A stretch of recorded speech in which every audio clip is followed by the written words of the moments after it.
All right, welcome to another weekly live American accent coaching for Brazilians. So we do this every Wednesday at 4 p.m. Central, and I may bring some people on live via Zoom. I may kind of teach general things that have been helpful for my clients and followers in general, or for myself, with my Brazilian accent in Portuguese, or as close as I can get to it. And so again, this is for Brazilians who already speak English well and want to sound more American, to get closer to a so-called general American accent, or an accent kind of like mine. So we'll dive in. Let me make sure I got my stuff set up here so I can see the chat. I think we're good. So let me start with showing something I've been working on over the last few days.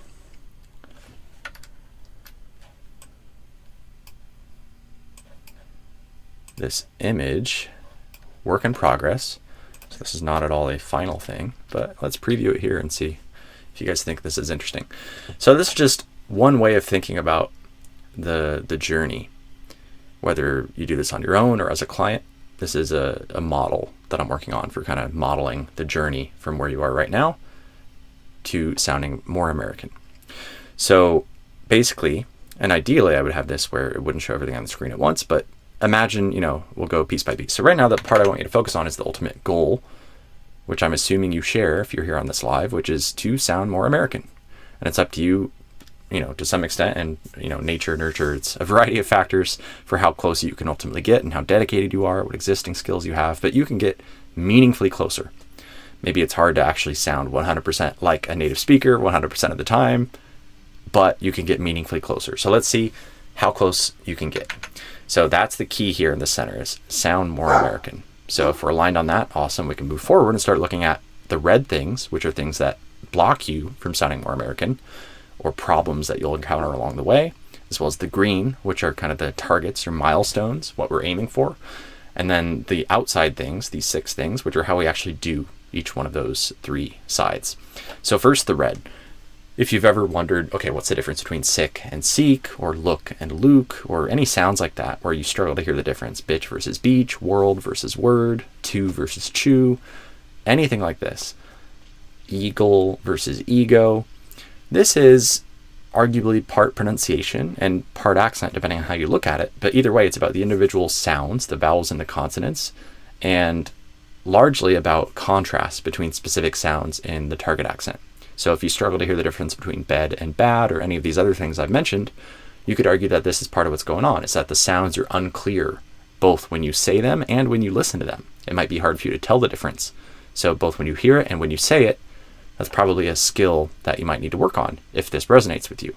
If you're ever not sure, which one you're saying, and you kind of guess a sound that's kind of halfway in the middle, and maybe you get it, maybe you don't, hopefully the context saves you, this might be an area that you could benefit from intentionally, deliberately practicing. And so that's the thing that gets in the way, is not having clear sounds. And then really complicated, the ideal we're aiming for is to have clear sounds. So just the opposite of that, right? And so to do that, again, we break it down into learn to hear the difference, or whatever the target sound is, or whatever the contrast between the 2 sounds is, and then learn to say the difference. And, simple but not easy. Arroz com feijão bem feito. It's about doing the basics, the fundamentals better and better and better. And there's ways that we can train this, and that's what this is about. But for right now, just kind of follow the mental model. So that's this side, about the clarity of the sounds, both for speaking and listening.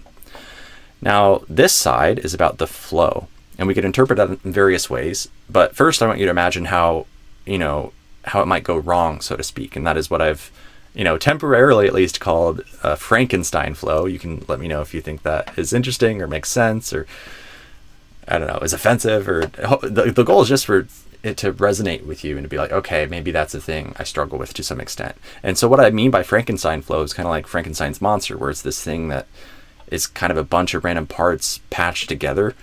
And so I think that's what a lot of non-native speakers of, trying to learn a new language sound like, no matter what the language journey is. So this is not just a Brazilian thing or an American thing. It's basically anyone learning a new language, as an adult especially.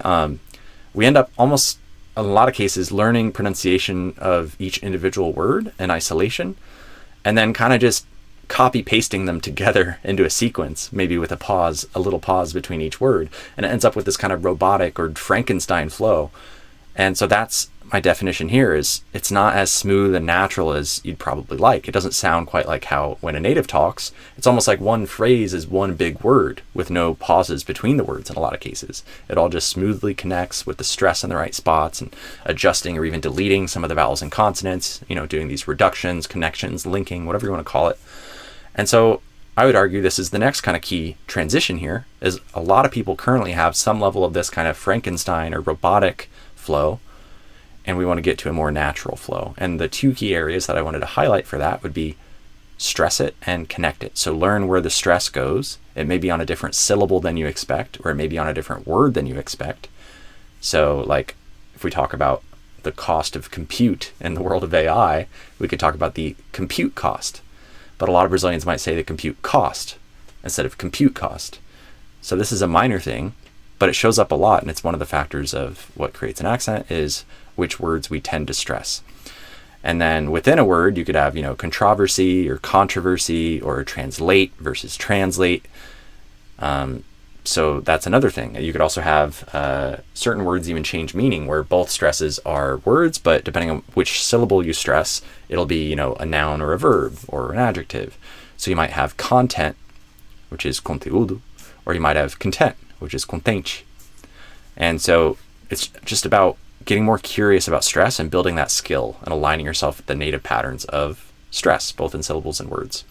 Hopefully that makes sense. And then the connect it piece is, okay, cool. Now that you know which syllables and words to stress in theory, how do we actually connect things? And also, it's kind of a mix of these two, but in less stressed syllables, we often heavily adjust the vowels and consonants into less stressed syllables. So they often will be reduced, meaning kind of simplified, adjusted, relaxed, maybe even deleted.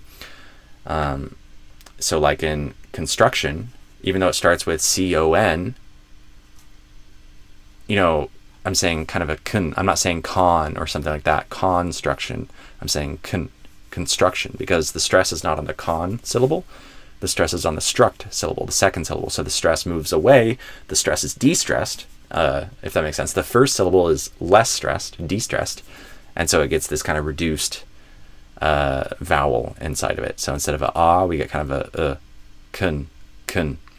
construction. Whereas if we do have a word where we put the stress on the con, like concept or content, then it'll have potentially a full value of that vowel sound, whatever that might be in that word.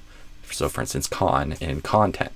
And then to go back to this example, if we switch from content to content, the same thing happens again. As we shift the stress away from the con to the tent, then the con gets reduced to, again, be basically a a different vowel sound. So this is part of the stress and the connections, kind of a hybrid. And then as far as the connections, this can look like when we put certain vowels or consonants together or certain stress patterns across syllables or across words or connecting two consonants together. There's a lot of interesting connections that happen that might be different than what you expect, than what you're used to, based on Brazilian Portuguese, for example. So like instead of advogado, adding that kind of e or e or e, some sort of vowel between the D and the V, in English, we can connect a D and a V with no vowel in between them at all, or no voicing, between them. No.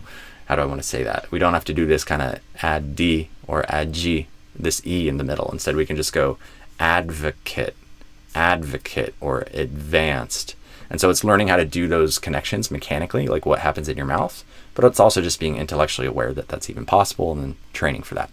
So it's starting to become conscious of those connections and training them so that eventually they become autopilot. And this is where, speaking of autopilot, we start to get down here to this bottom area. And this is where what the problem looks like is once you start working on accent, let me say this another way. Even if you're not aware of any issues with accent or pronunciation, your audience, whoever's listening to you, might be aware of it. So even if you're not aware of the gaps, you have to think about what are your listeners noticing? Are they noticing your message first or your accent first? And so that's the key distinction here is I think in a lot of cases, the accent is kind of a distracting thing for some listeners. I'm not saying that it's good or bad, or I'm not making a judgment about that. I'm just stating something that I think is a common reality for a lot of people where there's a little bit of extra distraction that, sure, as you get to know each other, maybe that fades away, but it's a real thing, especially with new listeners, is that the accent is something that is noticeable. It's a distraction from the message. So as you start to notice your accent and work on it, unfortunately, it's kind of one step backward, two steps forward, because you start becoming aware of all the things that you're messing up that you didn't even realize. And you start having to kind of consciously control them to adjust them. So if you want to speak in a new way in an actual conversation, it does still, for a long time, maybe forever, to some extent require attention.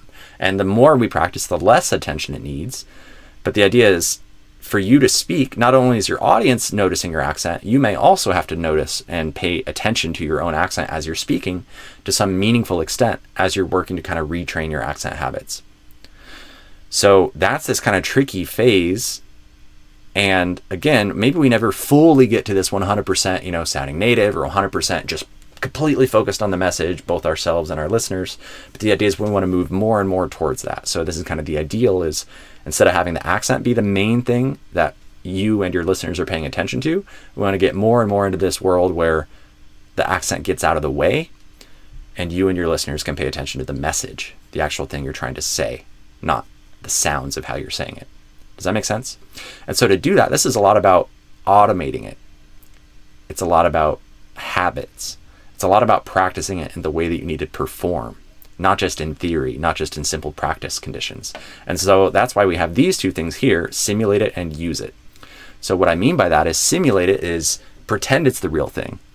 It's like a practice, like a soccer practice instead of a soccer game, or a soccer scrimmage, where you have a pretend game, a low stakes game that doesn't really matter. It's not the World Cup. It's just a friendly, people on the same team playing against each other in a simple little match. So it's some sort of simulation where we're pretending it's the real thing, but we know that it's not. So that's the simulation part, is go practice the actual situations you need to speak in and see if you can bring your new accent patterns, the new sounds, the new flow, bring that into the new conditions, and see if, even though you need to focus on your accent, if you can train it so that it starts to get more and more automated in those simulations, so you can do it in the new way without as much attention. And over time, as you keep practicing, you free up your attention by building that skill, by building those habits, so that you can focus more and more on the message, because it takes less and less effort to do the new accent pattern. And the only way you do that, again, is through practice. It doesn't just happen magically. And then use it means, don't just simulate it in these kind of fake situations where we're trying to make it be like real life, but it's still not the real thing. Use it means go do it in the real, actual thing. So go use it at work, go use it in personal conversations, whether it's low stakes or high stakes, but even use it in the high stakes situations to some extent. Because that's ultimately the reason we're doing this, right? Is so that in your real life conversations that you care about, that you and your listeners can focus more and more on the message and less on the accent. So this is kind of the whole reason we're doing this, what we're reverse engineering. And so everything on this page is in support of this. Use it. And then just like a pro athlete, you'll make mistakes in the game. No one's perfect. And when it's game time, you got to focus on scoring the goal and not doing the fancy new trick. So the most important thing is the message, getting the job done. But the goal is, as we improve the accent skills through all this other training and simulation, that you can use it more and more and more without sacrificing the message, without sacrificing your game time performance. Does that make sense? Because it doesn't matter if you do a cool trick, in the World Cup, but you miss the goal. It's better to score the goal and do it in a simple way. So, but as you train, you can do more and more of those fancy things in a natural way because you practice it a million times and it starts becoming part of you. And just like a pro athlete, just to continue this metaphor briefly, and then we can kind of move into coaching. If you guys want any coaching, let me know in the chat. There's lots of things we could do. I'd also love feedback. Let me know what you guys think of this model, if it makes sense, if there's anything that doesn't make sense, or you would change to something else. Very open to feedback. But so the next piece of the kind of metaphor for a pro soccer player or professional, sports or musician, anything like that, is review the game tape footage. So when it's game time, focus on scoring the goal. But then after the game, go watch the video of how you played. So if you can record yourself at work or speaking with a friend or whatever conversations you care about, when it's in the conversation, if it's high stakes at all, focus on getting the job done. Focus on the message, focus on the result, both technically and the human experience. Just do a good job, whatever that means, and don't worry so much about the accent, grammar, perfect vocab. Just get the job done. But then afterward, go listen to the audio, and you can send that to me if you're my client, and I can analyze with you. And let's analyze and see, okay, what could you have done better, and how could we train so that in future games, in future real life conversations, you can do a better job. So hopefully that makes sense. If you guys missed this, you can catch the replay for the full explanation. Or, if you have specific questions, I can maybe kind of mix things in as we go. But this way, in the replay, I've at least got this documented of this kind of draft of this model. And any of you who heard it or any part of it, let me know if it made sense. Any thoughts? And then also we can start transitioning to coaching. If anyone wants to hop on Zoom, whether to talk about this or read some practice sentences, we can make some practice sentences that are kind of generic things, but we could also, is this the one so let's say you CFO in industrial company or whatever the word is. And then you get, so if you want to hop on for some Zoom live coaching, if you're willing to share a bit about your context, professionally or personally, whatever you care about, we can make some quick practice phrases with some help from AI. And then as you read them out loud, I can interrupt you just like I do in calls with my clients. And I'll just point out some of the key things I'm hearing that you're mispronouncing or that sound Brazilian instead of American. Yeah, there will be Zoom. So if you want to join Asiel or anyone else, let me know in the chat and we can start bringing people on Zoom. I'll get the Zoom pulled up now. But yeah, let me know in the chat if you want to join Zoom for some live accent coaching. Anyone who's Brazilian, who wants to get closer to an American accent, ideally people who already speak English well. Question here. Hi, I make videos about learning English. I stumbled upon your channel a month ago and would like to use some of your footage. Would that be okay with you? I think so. Maybe it depends on how you use it or something, but yeah, ideally give credit to me, but that's probably fine. But as long as it's like public footage and not something, that's not supposed to be public. As long as it's already public, yeah, it's okay to kind of republish it in other places. But yeah, who wants to join on Zoom? Let me know in the YouTube chat.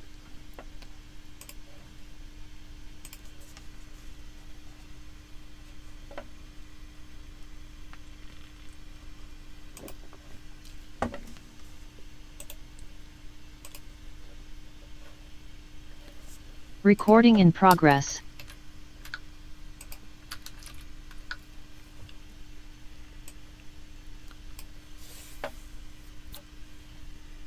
Asiel, do you want to join on Zoom? Yeah, I haven't posted it yet. I was waiting to have people actually say they want to join, but I'll post it here in just a sec. I guess we'll do it that way.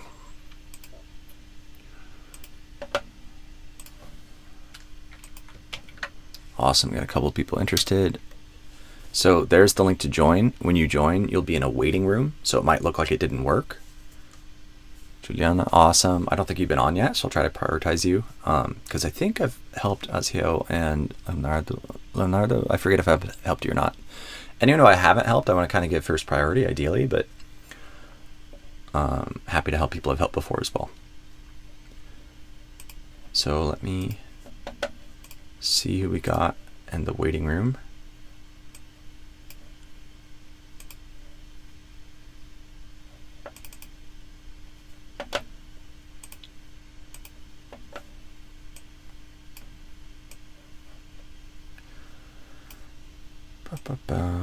Okay, Juliana, you're the first on, so let's have you join.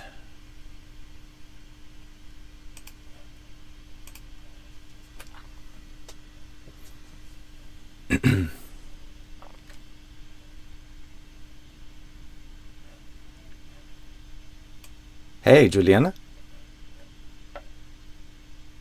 Might be loading. And Asiel, I see you in the waiting room, so you can be after Juliana. Hey, Juliana, you there? You gotta unmute.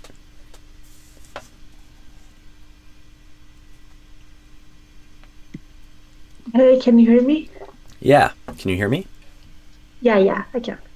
Awesome. So, yeah, glad to have you on here. So just quick check. Are you Brazilian? Would you say you already speak English decently well? Do you want an American accent? Just to make sure I'm helping you in a way you want to be helped. Yeah, I have a strong Brazilian accent. Oh, no worries. That's okay. Actually, I start speaking English because my boyfriend play video games with some real gringos from Michigan. Oh, nice. That's awesome. Are you in Brazil? Yeah. Right now I'm in Brazil. Gotcha. Have you ever been to the US, or is your exposure just from being in Brazil, online and that kind of stuff? My Brazilian uncle get married with a gringa. Nice. He live in South Dakota, I guess. South Dakota. Nice. That's awesome. So, you want some accent feedback today? Can you repeat? Yeah, no worries. I said, would you like some feedback on your accent? Some help with pronunciation and stuff? Yeah, it would be awesome. Awesome. So I can make some be honest- practice phrases here about some topic you're interested in if you want, and then I can give you feedback. But go ahead. I know you're going to say something. Go ahead. Yeah, I was just wanna say that I like redneck accent. Gotcha. I am not the best person to help you with that. Is it okay if I help you with kind of a more general American accent? I can give you Yeah, a couple tips totally. on how to modify that for your specifics, but yeah, I'm try to stay more focused. But you can apply the same process to learn any accent you want. Yeah, I know. I'm just saying that it's a cool accent, and Yeah. because I'm from Rio Grande do Sul, so Ah, here yeah. we speak kind of countryside. Yeah, so you kind of relate to like the country lifestyle, agriculture, and like that kind of culture in the US you think is interesting, and that accent as well. Is that right? Yeah, because it's kind of Nice. familiar. Yeah, that makes sense. That makes a lot of sense. That's awesome. So I can give you some general quick thoughts about pronunciation and accent type stuff. If you want, we can even make the sentences themed around some kind of country or agriculture type stuff if there's any area that you're interested in specifically within that world. Do you have any thoughts? It's okay. It's okay. I mean, you're from Midwest, right? It's like the most neutral Yeah, accent. So I yeah. just wanna get better. So Sure. please send me your phrases, and I'm trying my best. Yeah, I'll say in Portuguese real quick, just to, I think that might help. Eu estava dizendo não sobre o sotaque em si, mas sobre o conteúdo das frases, que eu posso gerar umas frases que são mais relevantes para esse seu interesse em coisas de como é que fala em português, sei lá, de fazenda, agricultura, essas coisas country, sabe? Se tem algum assunto específico dentro porque é um universo grande, tudo isso, né? Tem algum assunto dentro desse universo que te interesse? No, actually, you can. I don't have any specific subjects. Like Specific. you can say, anything. Like I don't have anything in my mind. Okay, well can we try something in that world? Maybe like I don't know, farming, agriculture, that kind of stuff, and just see where that goes? Yeah. Be nice. It's just kind of fun to have some sort of specific topic. Okay, so let's see. I'll say new role, and let me share my screen so you can see. Okay, so new role / topic. I'll say undefined role, stuff related to agriculture, farming. It is so nice. Yeah, and some of this will be specific. You may not know it, but I just think it's interesting to, instead of just doing the same generic stuff over and over, to have something a little more specific and interesting. So we can try it, and it's okay if you don't know some of the words, but I'll give you feedback on what I think will be relevant for you. So I'll interrupt you a lot. Is that okay? Oh, yeah, totally. Okay, go ahead whenever you're ready. Is it big enough? Yeah, it's okay. I mean, Oh, and real quick, let me just if acknowledge. Give me just one quick second. And everyone who's in the waiting room on Zoom, I do see you. You are in Zoom. I just have not admitted you yet. So I'll kind of go down. So it looks like the order I have is, I believe, Aziel, and then Leonardo, and then Mike, and then Isaac Araujo Nogueira. So I'll go in that order if that's okay with you guys. Whoever's able to hang out. If you run out of time, you could leave and that's okay. And I do this every Wednesday. But if you guys are willing to wait, I'll just, kind of go down the list and help each person as much as I can. So the people I just said, Aziel, Leonardo, Mike, and Isaac, I see you all in Zoom. So you are here. I see you. If you're able to wait, everything's correct. I will admit you kind of when it's your turn if you still have time. So hopefully that makes sense.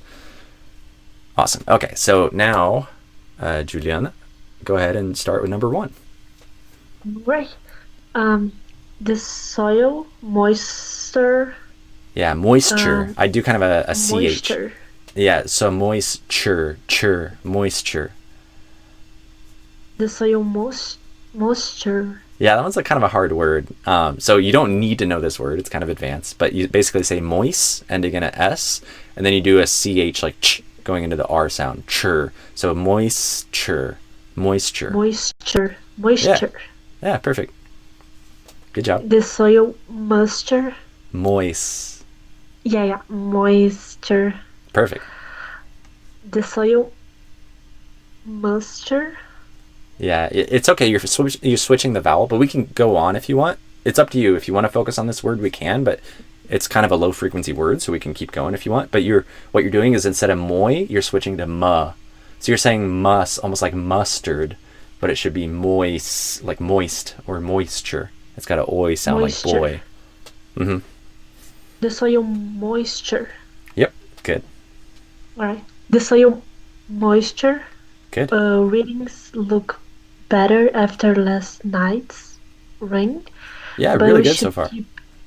But we should keep monitoring.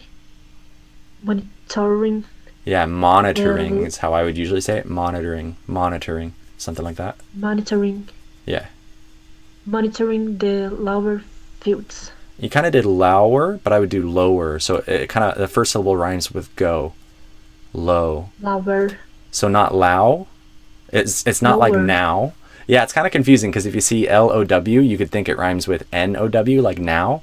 But instead think of like B-L-O-W is blow, or just the O sound and like go. So it's more like that. So low. Not low, but low. Like go. Lower. Yeah, perfect. Lower fields. Yeah, pretty good. So 2 subtle things. The TH here and the, you did kind of like a D, where you kind of did a duh instead of a the.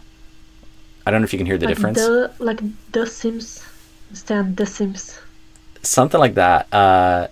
You might still need to work on it, but that's a great example of another place where that shows up is The Sims. But let me kind of try to show the sound on a loop and kind of exaggerating both directions and see if you can hear the difference. So see if you can hear a difference here. The. Do you hear a one is kind of smooth and not stopping? Like, the other kind of stops and starts? I can do it again if that's helpful. You're getting some of it there, yeah. The drill would be to see if you can do it without the sound stopping. So like a light tongue pressure, just barely vibrating your tongue against your upper teeth. Because if you press too hard, it'll stop the sound. But we want the sound to not stop. We want the sound to continue without stopping. Let me try. Like the. Yeah, that was already better. And see if you can do it on a loop, like the without the sound stopping. Right. That's pretty good. Much better. Do you hear a difference compared to if you went like the, where the sound's like almost like a D, like duh, kind of exploding, stopping and starting? It's almost like an A. An A? What do you mean? Yeah, it's kind of, because in Portuguese, D, like D-A, but this sound we're trying to make is more like D-A, like the. Interesting. D-A. Maybe it might help if we get away from the D sound and think of it as something different. So sometimes what helps people is if you instead associate it with like lingua presa.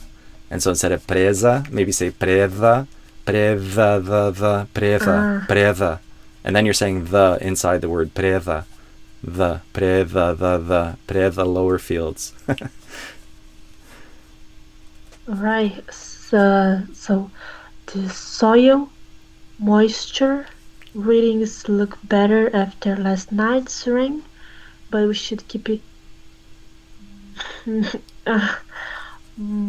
monitoring the lower fields. So overall, you're doing great, right? I'm giving you tiny things, and but you're doing great. But yeah, so the TH would still need work, and instead of saying the whole sentence over and over, I would encourage zooming in on just the and practicing the in isolation, and then trying it maybe in some simple like 2-word pairs. So you say like the cat, the dog, or on the table, you know, the book is on the table, the classic thing. But that's actually a good one, even though it seems basic, that's actually a good one to practice the TH sound in, or anything like that. The cat is on the dog. The kid is at the beach. At the. Some of the combinations are going to be harder or easier. Yeah, the But yeah, that's what I would. sentence, like the web or the Yeah. grain or the water. Yeah, I think some of these are sounding a bit better. And if I bring it back to this real quick, our goal is ultimately to be able to say this, you know, in actual sentences without having to focus on it. But to do that, you have to be able to hear the difference and say the difference. So this is establishing the sounds in a way that's clear and reliable. That's what we're trying to do right now, and you're not quite there yet, and that's okay. That's normal.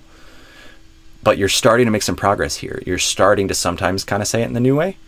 And I think you can kind of hear the difference, right? Even if it's not like 100% reliable, I think you're starting to separate the D sound from the TH sound. But it'll take some more practice. I can see the difference. Mm-hmm. And guess I can call the gringos and make the speak this new way. Yeah, they may not be able to help you directly, but they may be able to model it and give you some imperfect feedback. Because just because someone's a native speaker doesn't mean that they are going to be good at this. But try it. Way, I would still try the way they talk. Oh yeah, okay.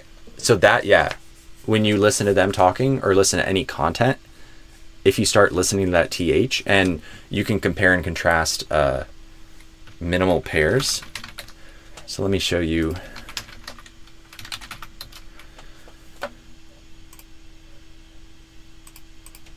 So for instance, these here, it's a little tiny, but the versus duh, or they versus day, there versus dare, this versus dis. These are examples of words where they're different words, and the only difference is that one sound, TH versus D.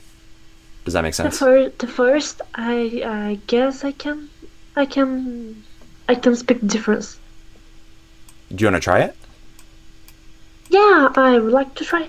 Like, the first is da, like not da, but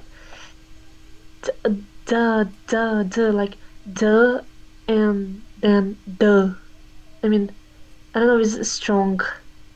But so which part are you trying to change? The TH part or the vowel part after it?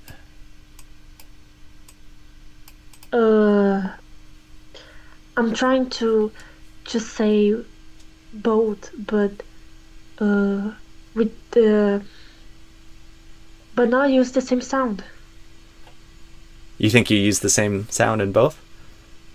No, I know it's there's a little tiny difference, and I'm trying to speak correctly.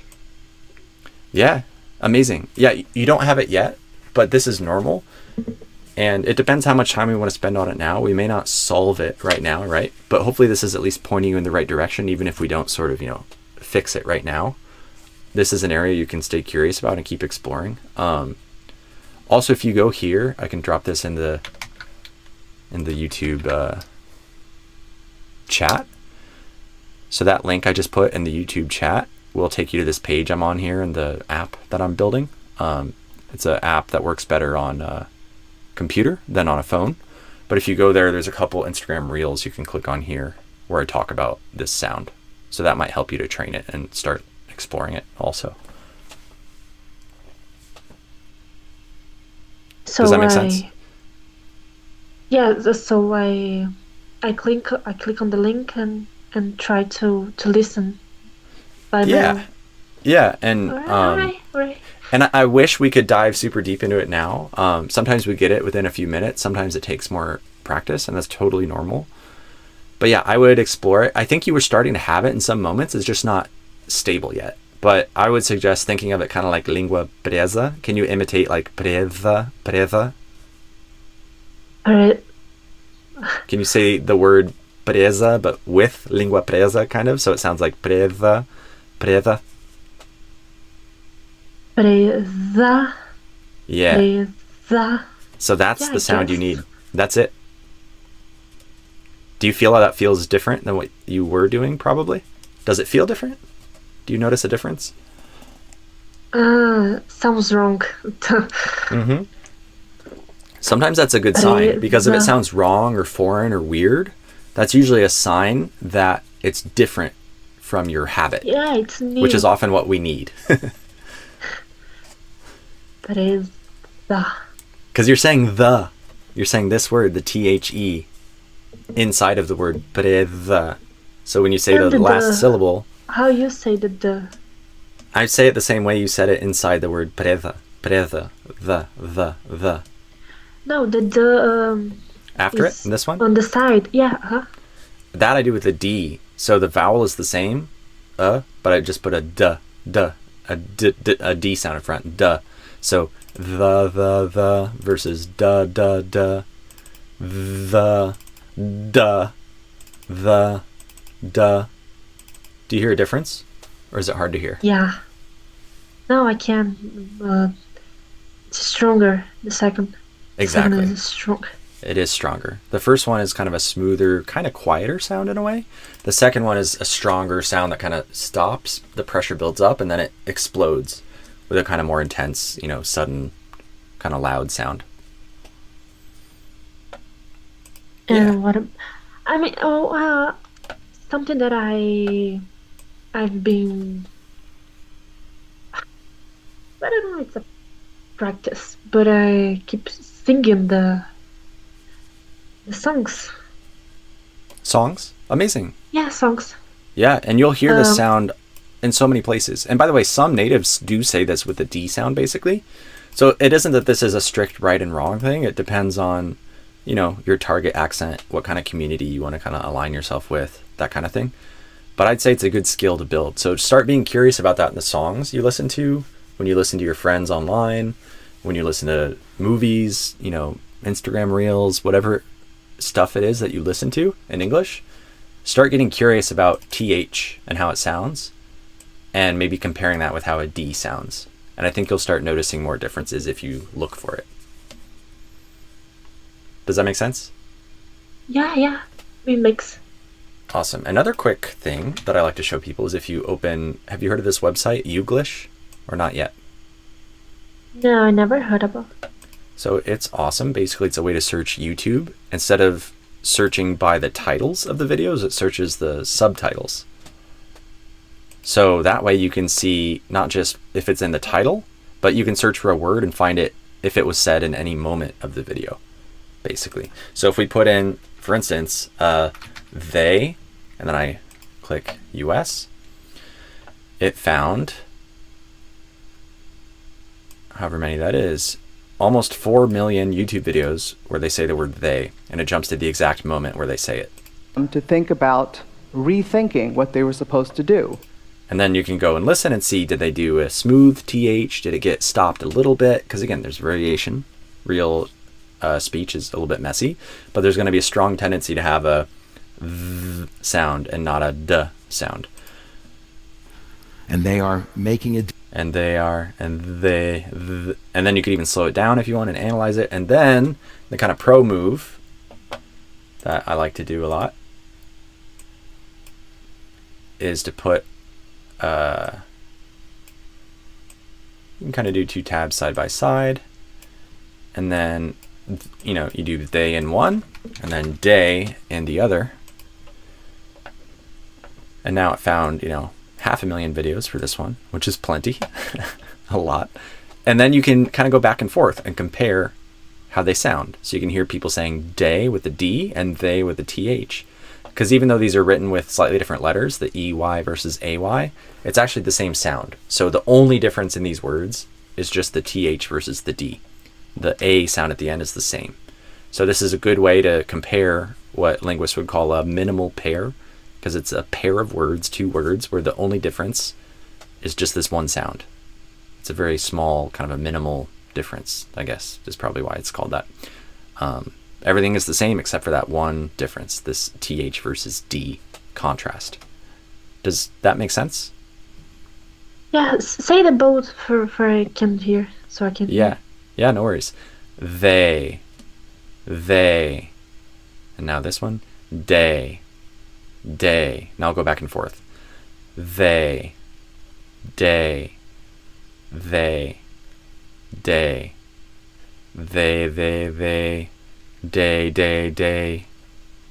Do you hear a bit of a difference?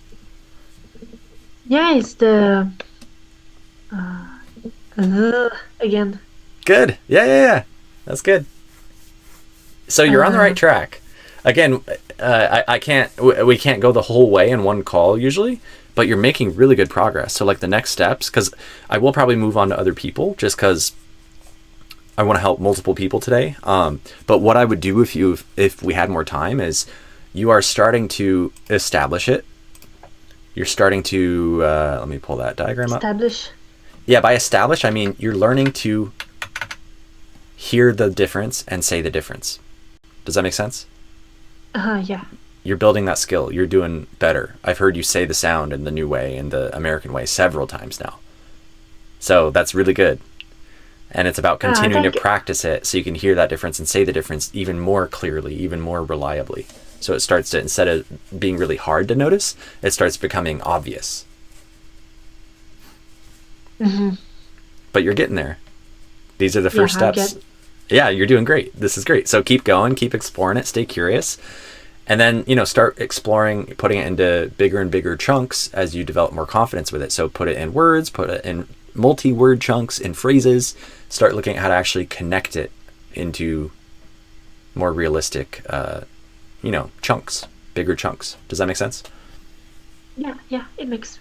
And then ultimately, the kind of long-term goal is to practice it so much, so well in so many realistic situations that you almost don't even remember the old way, and you just naturally use it in the new way that you're learning right now.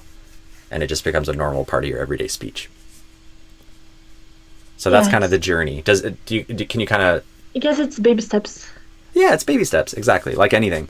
Think how hard this is for babies to learn. Like, they just don't have a choice. They can't escape, right? And they want to learn, and they try really hard, but it takes years. And it's not easy. It's kind of rewiring how we use our mouth, our ear, our brain, and it's pretty complicated. And so be patient with yourself, and baby steps. Celebrate this little bit of progress today is actually really, really big progress, depending on how you look at it. So you're doing great. New sounds. All right. Yep. Thank you so much. Yeah, happy to help. Was this helpful? Yeah, so much.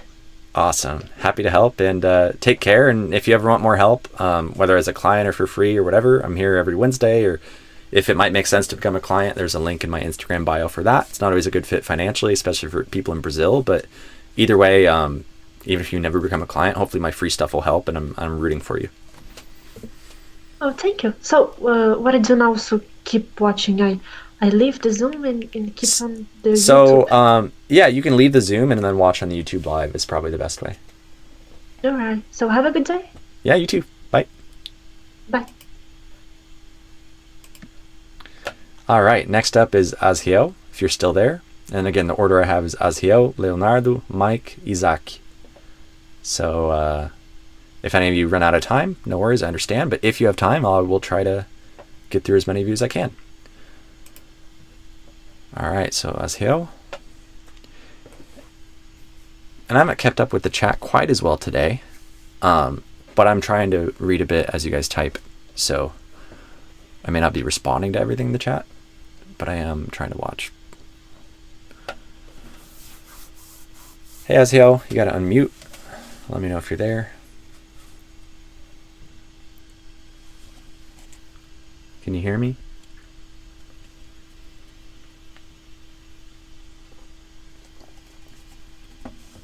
Give you a sec. Tem que desmutar. Tá aí, Aziel? Não tô te ouvindo ainda. Tem que desmutar.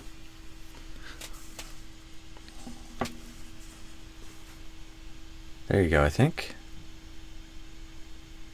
Okay. You hear me? There we go, I hear you. Yep, you're kind of quiet, but I can hear you. Dude. The sound from YouTube Live is a bit better. You hear me now? Yeah. Does my audio sound bad? What? Meu áudio tá ruim? Pior do que na live? Yeah. Okay, let me try something. Is it better now?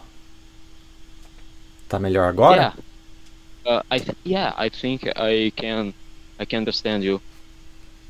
Okay, hopefully it's good enough. Because I reset my audio. Sometimes there's an issue with it. But if it's good enough, we'll keep going. But yeah, let me know if it is hard to hear or something, and we'll try to adjust. So, you want to do some practice phrases, and I interrupt you and give you feedback on accent stuff? Yeah. Do you? First of all, thanks so much for let me be here. Yeah. You're helping so many people, dude. It is a great thing.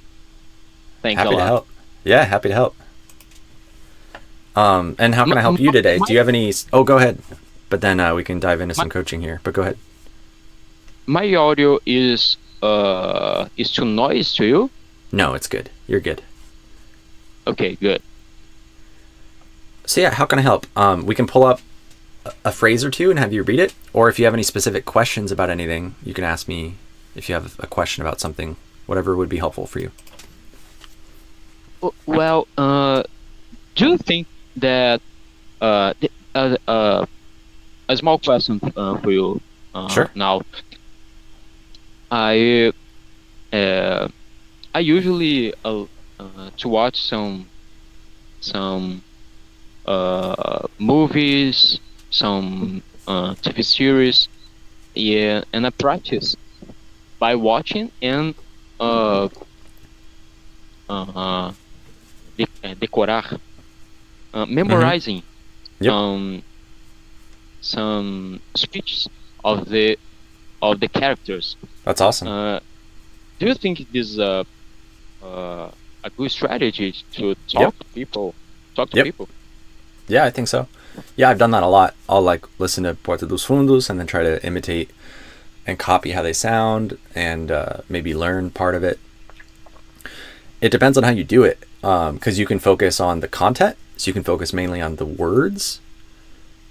Or if you want to go even deeper, you can focus on not just learning the words, you can focus on trying to copy the accent. So not just the words, but the sounds. And you can try to actually sound like the original character. You can match the vowels and the consonants, the rhythm, the melody, the stress, maybe even the sound of their voice if you want to be really, go really deep. Yeah. So it's up to you how I deep you go, but yeah, I think it's very valuable if you do it well. It's up to how well you do it. What is bad? I don't get it. Tipo, depende do seu esforço, depende de quão profunda for sua atenção, seu desempenho. Porque uma coisa é só repetir meio que, mais ou menos. Outra coisa é realmente tentar falar igual o áudio original.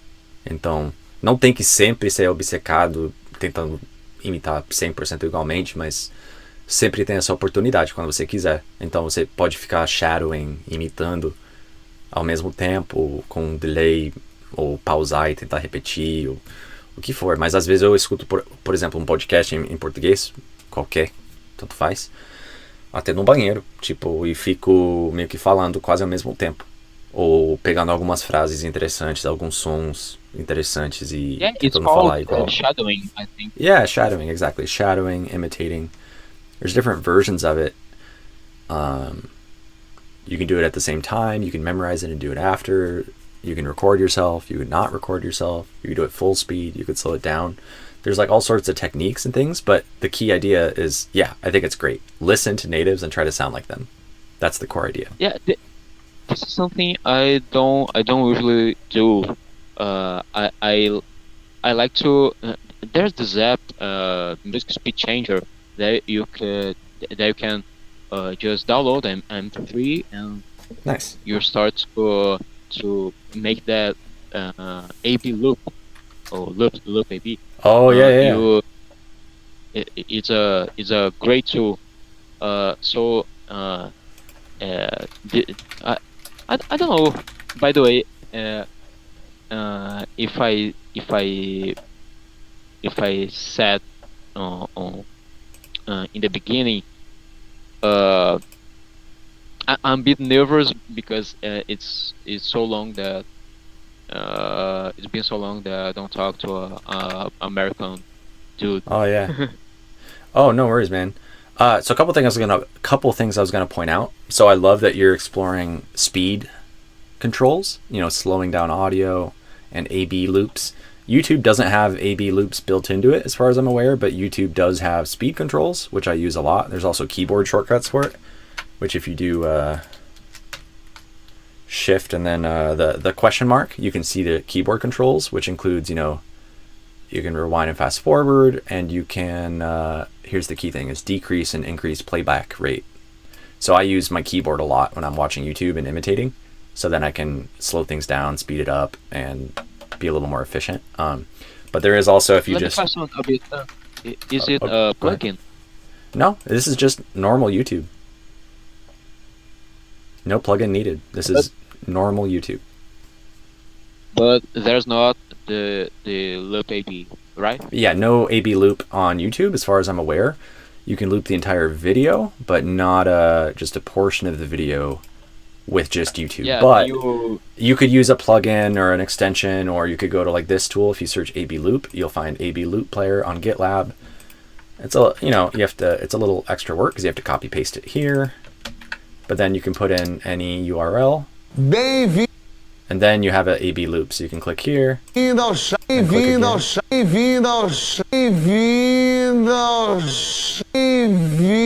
So then you can A/B loop and control speed here, and then you can adjust the A/B loop in really precise ways. So I've used this when I want to do some really intense accent, imitation stuff. And also, just to point out, let me share a link to this in I guess there's two ways I can share the link. One would be here. I'll just share the A/B loop player in the YouTube chat there. And then there's also, if you go to the external resources page of my app, I'll share that. There's a variety of things on this page. Nice. Yeah, I'm working on it. It's a web app, yeah. Nice, real nice. Yep, so there's a couple resources, including Uglish, which I showed a bit ago, and A/B loop player is the one that I just copy-pasted in the one that I just showed. What is Yarn? Yarn is a way to search. It's kind of like Uglish, but Play Phrase and Yarn don't just search YouTube. Instead, they search like movies and TV. I don't always show that live because sometimes it'll have nudity or things like that. But if you want to get some other, if you want to practice some stuff from movies and TV, they're interesting resources to explore. Really beautiful, dude. Really. Thanks. Any other questions? You want some quick accent feedback? Because I do want to keep moving. We got other people who want help as well. But I can give you a bit more help if you'd like on whether it's another question or maybe some quick feedback, whatever would be helpful for you. Let me question a last thing. Sure. When I watching these movies and memorizing I don't know Batman lines, Batman Bane quotes, Nice. and I don't think a- as I realize now, this don't help me to talk to another people like I think you'd Yeah. like when I watching for example that That's not always there's this relevant. show It's going to be some specific phrase that you might never say in real life if you're copying what Bane says, you know? there's this show this TV show TV series I learned today that series doesn't have a singular, right? Yeah. There's Not as far as I'm single- aware. there's no Maybe series. serial or something, but yeah, we usually say series for most stuff, yeah. Yeah, there's this TV series. Yeah, we say there's this Breaking- TV series I like. Exactly, yeah. Do you know Breaking Bad? Yep. I like it. So I memorized some lines, some quotes from the characters, like the uh, um they're talking to with Heisenberg and Skyler. Walt, please, let's the both of us stop trying to justify this whole thing and me are in danger. We're talking to another. Who is it think you see? Do you know how much I make a year? I mean, if I told you, you wouldn't believe it. Yeah, you know, That's awesome. uh, this memorized phrases, they go out a bit easier than improvising every word or every line that you're talking. You know. Say again the last part. What? Like the core. Did you have a key like question there at the end? Something about improvising? I might have misunderstood. Yeah, you need to improvise. When you talk to people, you cannot drop phrases that you hear in movies. You know. You can do some, but yeah, it needs to be heavily improvised. So you might learn like in what you said, you could copy paste some pieces of that when relevant. So like you wouldn't believe or something. I forget what you said, but there are some chunks that are heavily, that are frequent, and those chunks, you just have to learn to put them in other contexts. So like, do you remember what you memorized? There was some part of it you were like toward the end of it. It was like you wouldn't something something. Do you remember what the phrase is? You know what? Quase no final da coisa que você memorizou, que você decorou e falou agora, do Breaking Bad, uma das últimas frases você falou algo tipo you wouldn't ou you would, alguma coisa. Não lembro. Você lembra da frase? Eu lembro da frase, eu lembro da tradução, lembro da parte em português. Pode falar lembro a frase em inglês? Como foi? Aquela parte? Do you know how much I make a year? I mean, even if I told you, you wouldn't believe it. You wouldn't believe it. Even if I told you, you wouldn't believe it. Por exemplo, isso pode ser uma frase bem comum. Ou parte dessa frase, cada parte pode ser mais comum do que a frase inteira. So you could say like, even if I told you, even if I showed you, even if I no. So you could be like in the shower, in the car. You can imagine a million different situations where you could need to say something like that. And it could be like, even if I told you, you wouldn't believe me. Even if I showed you, you wouldn't believe me. Even if I, did it right now, you wouldn't believe me. You can imagine these different contexts. Like you could try to think, okay, if I was at a restaurant and I'm talking with this person about this, and the situation is XYZ, when would that phrase be appropriate? And you could kind of practice that, like a basketball player practicing or a soccer player practicing. Like, okay, catch the ball and shoot. Catch the ball and shoot. You build like a reflex. It's like, okay, in this context, this phrase can come out, if that makes sense. Because otherwise it's just isolated on like an island and you only have it in that one context from the movie. So you want to start making connections with other possible contexts so that you start to understand how that phrase actually lives in real life. So for instance, you could go to Youglish, that tool I showed from earlier, and search in quotes. Maybe it doesn't need quotes on Youglish, I forget, but either way, you wouldn't believe We could just search that and click US, and you're going to have over 400 examples. So you could go and explore this chunk, which you've already practiced in that phrase. You could explore this chunk in a bunch of different contexts. Does that make sense? Yeah, And of course. well, I notice now that English allows you to write not just one word, but Exactly. chunks of it. Exactly. And as you add more words, you're going to get fewer results. So 458, but if I add it's going to drop. Now it's 85. Well, you wouldn't believe it. I know him But too well. the shorter the phrase is, generally the more You wouldn't believe results how you're long going it to takes have. to put these. Whoa. So that's a thing you can do to kind of navigate through the language and connect. This is where accent training and learning the language are both heavily connected if you're smart about it. 14,000 of occurrences. Yeah, Exactly. this will help me. Yep. And then if you practiced it well, which I think it sounds like you have, you'll notice that hopefully you're not doing woo, you're doing wuh. So not wouldn't, like most Brazilians would say, but instead if you focus on the sounds, hopefully you get more of a wuh, wouldn't, you wouldn't. You wouldn't. Yeah, Am and I I think that's what you did when I heard you imitate it. So I think you had it.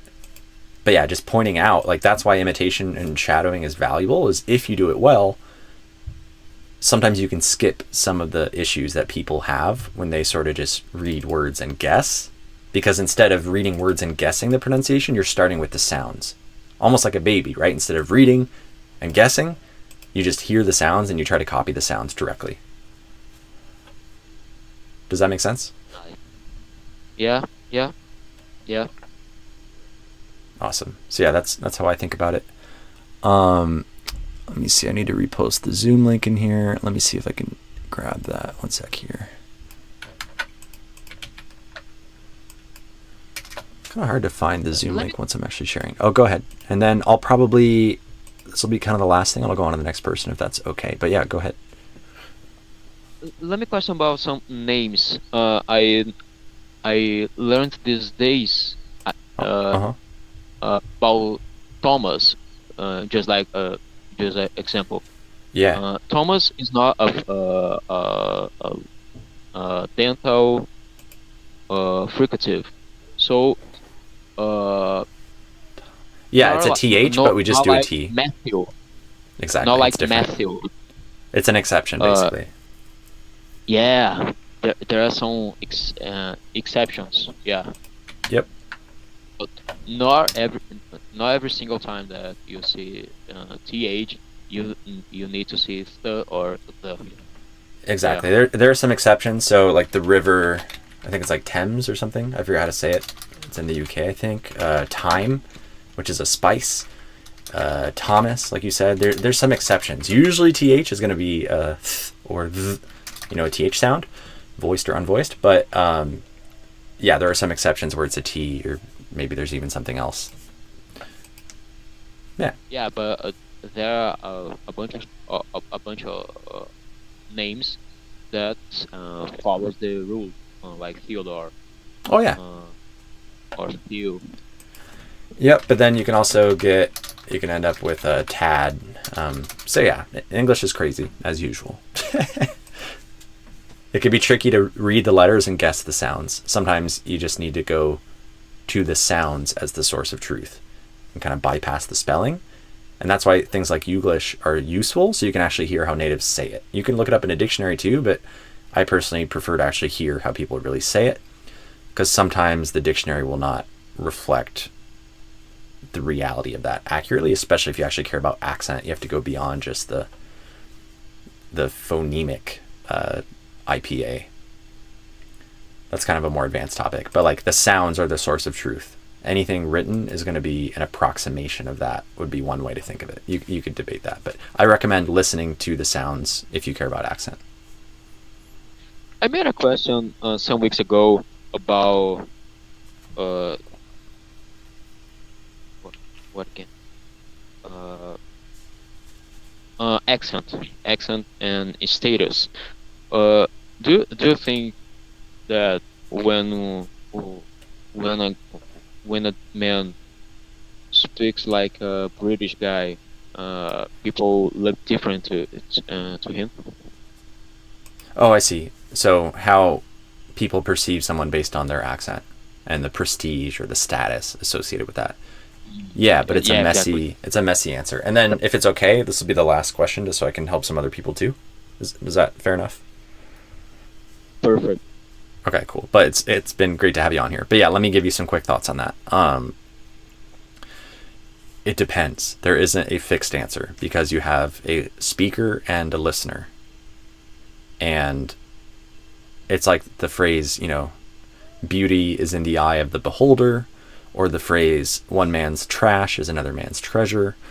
So something that one person sees as a positive, another person might see as a negative, or another person might see as a neutral. So like someone having a British accent, well, it depends on which kind of British accent, because there's many, but in some cases, like some Americans might hear a British accent and think the person sounds smarter.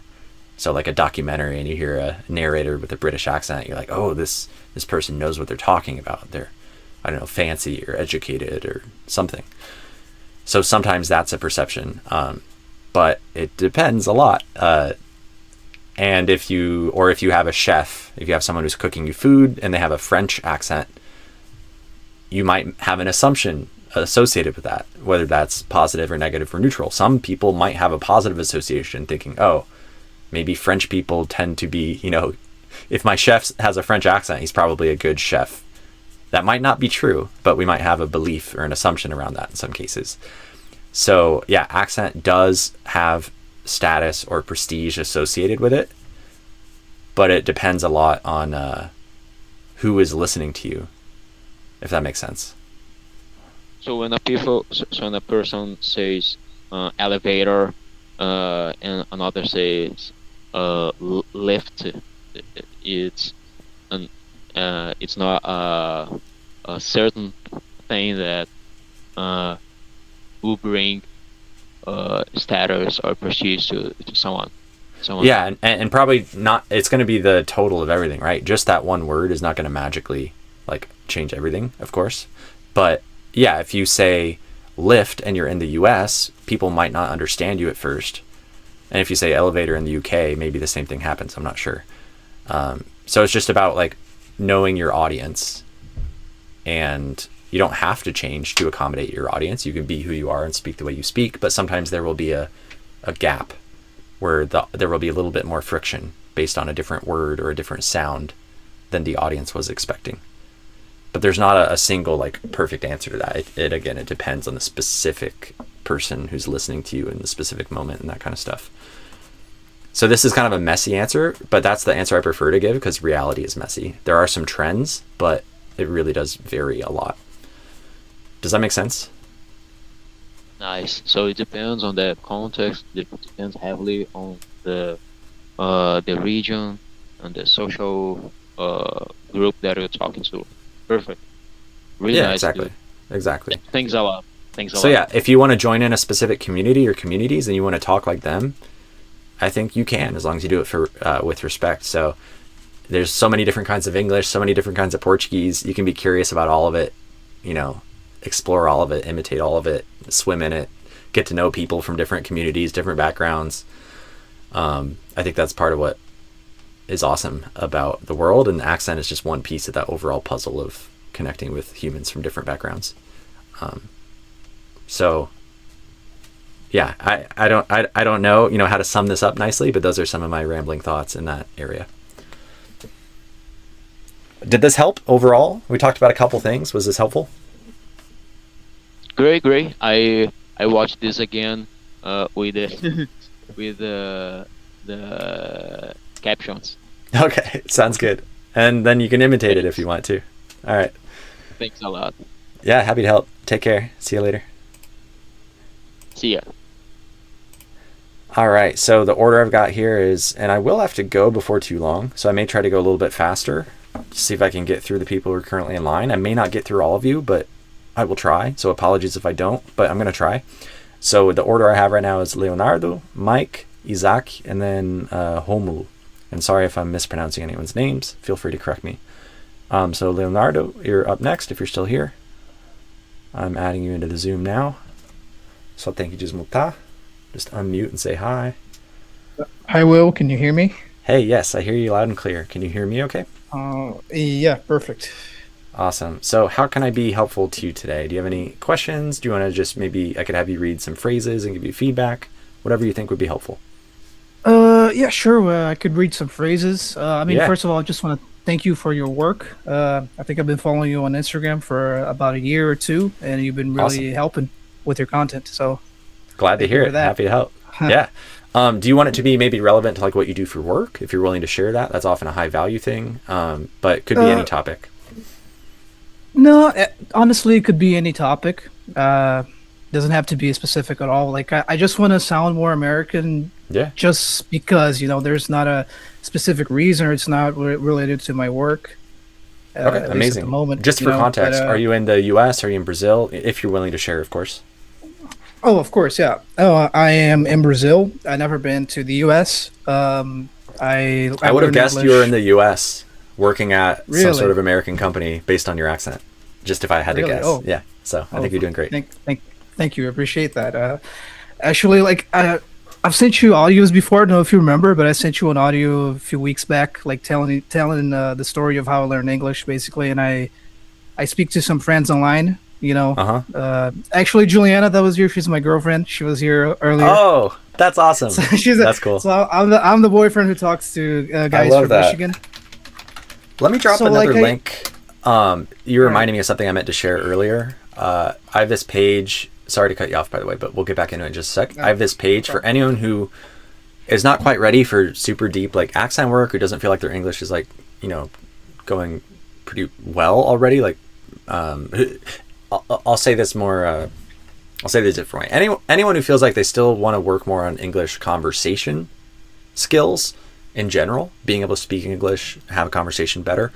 I put together this page. It's imperfect, but I'll drop it in the YouTube chat just with some resources that might be helpful, including some things where you can pay, and it's affiliate links. So I think I get a bonus and you get a bonus if you go through it.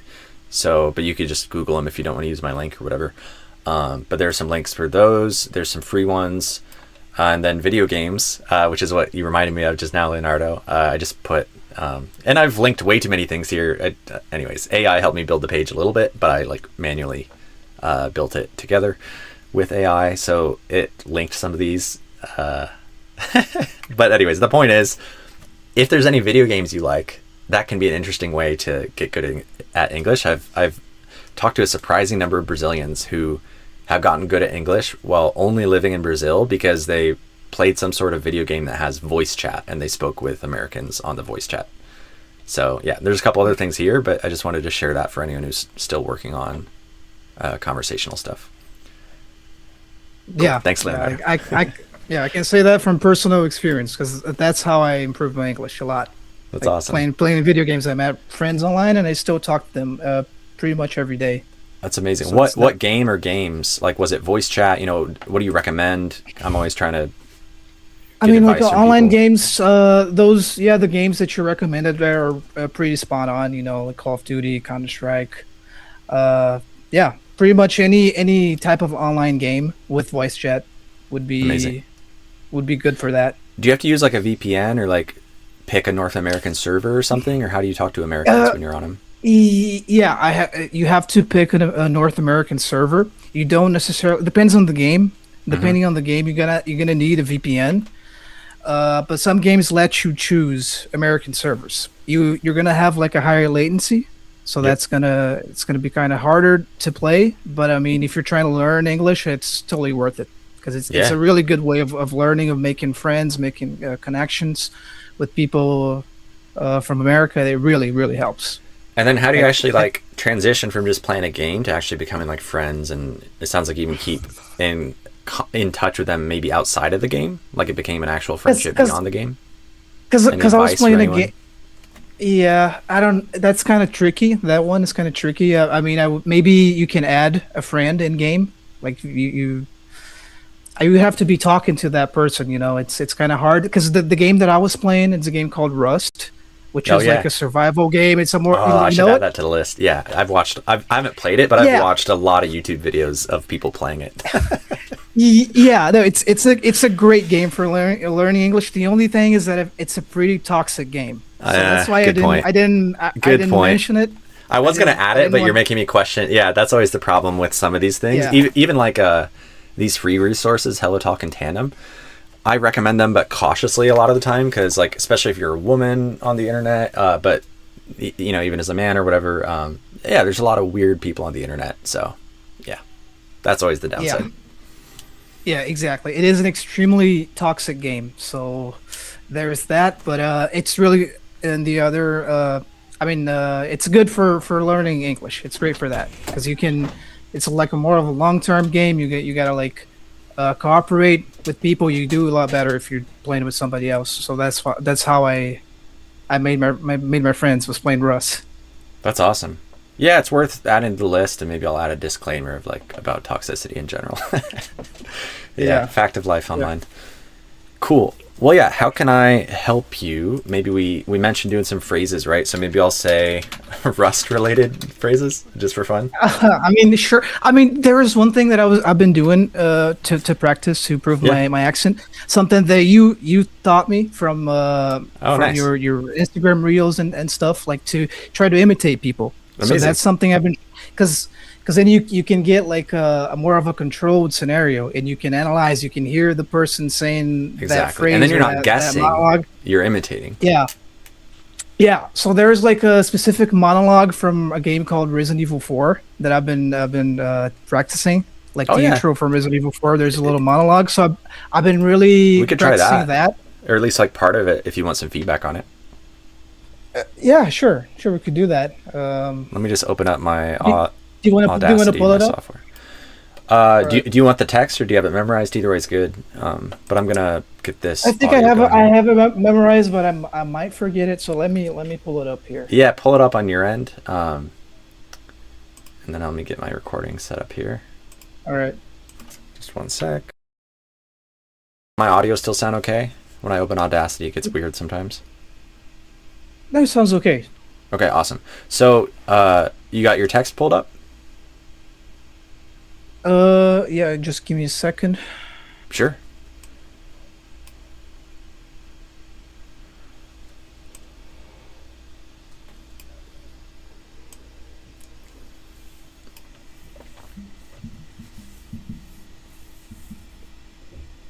I'm trying to pull it up on YouTube, but it's lagging a little bit. Okay, I think I have it now. So let me Cool. know whenever I can start. Yeah, I'll just hit record and maybe I'll mute myself here while you're talking, and then either when you finish or after maybe 20 or 30 seconds, I'll cut you off.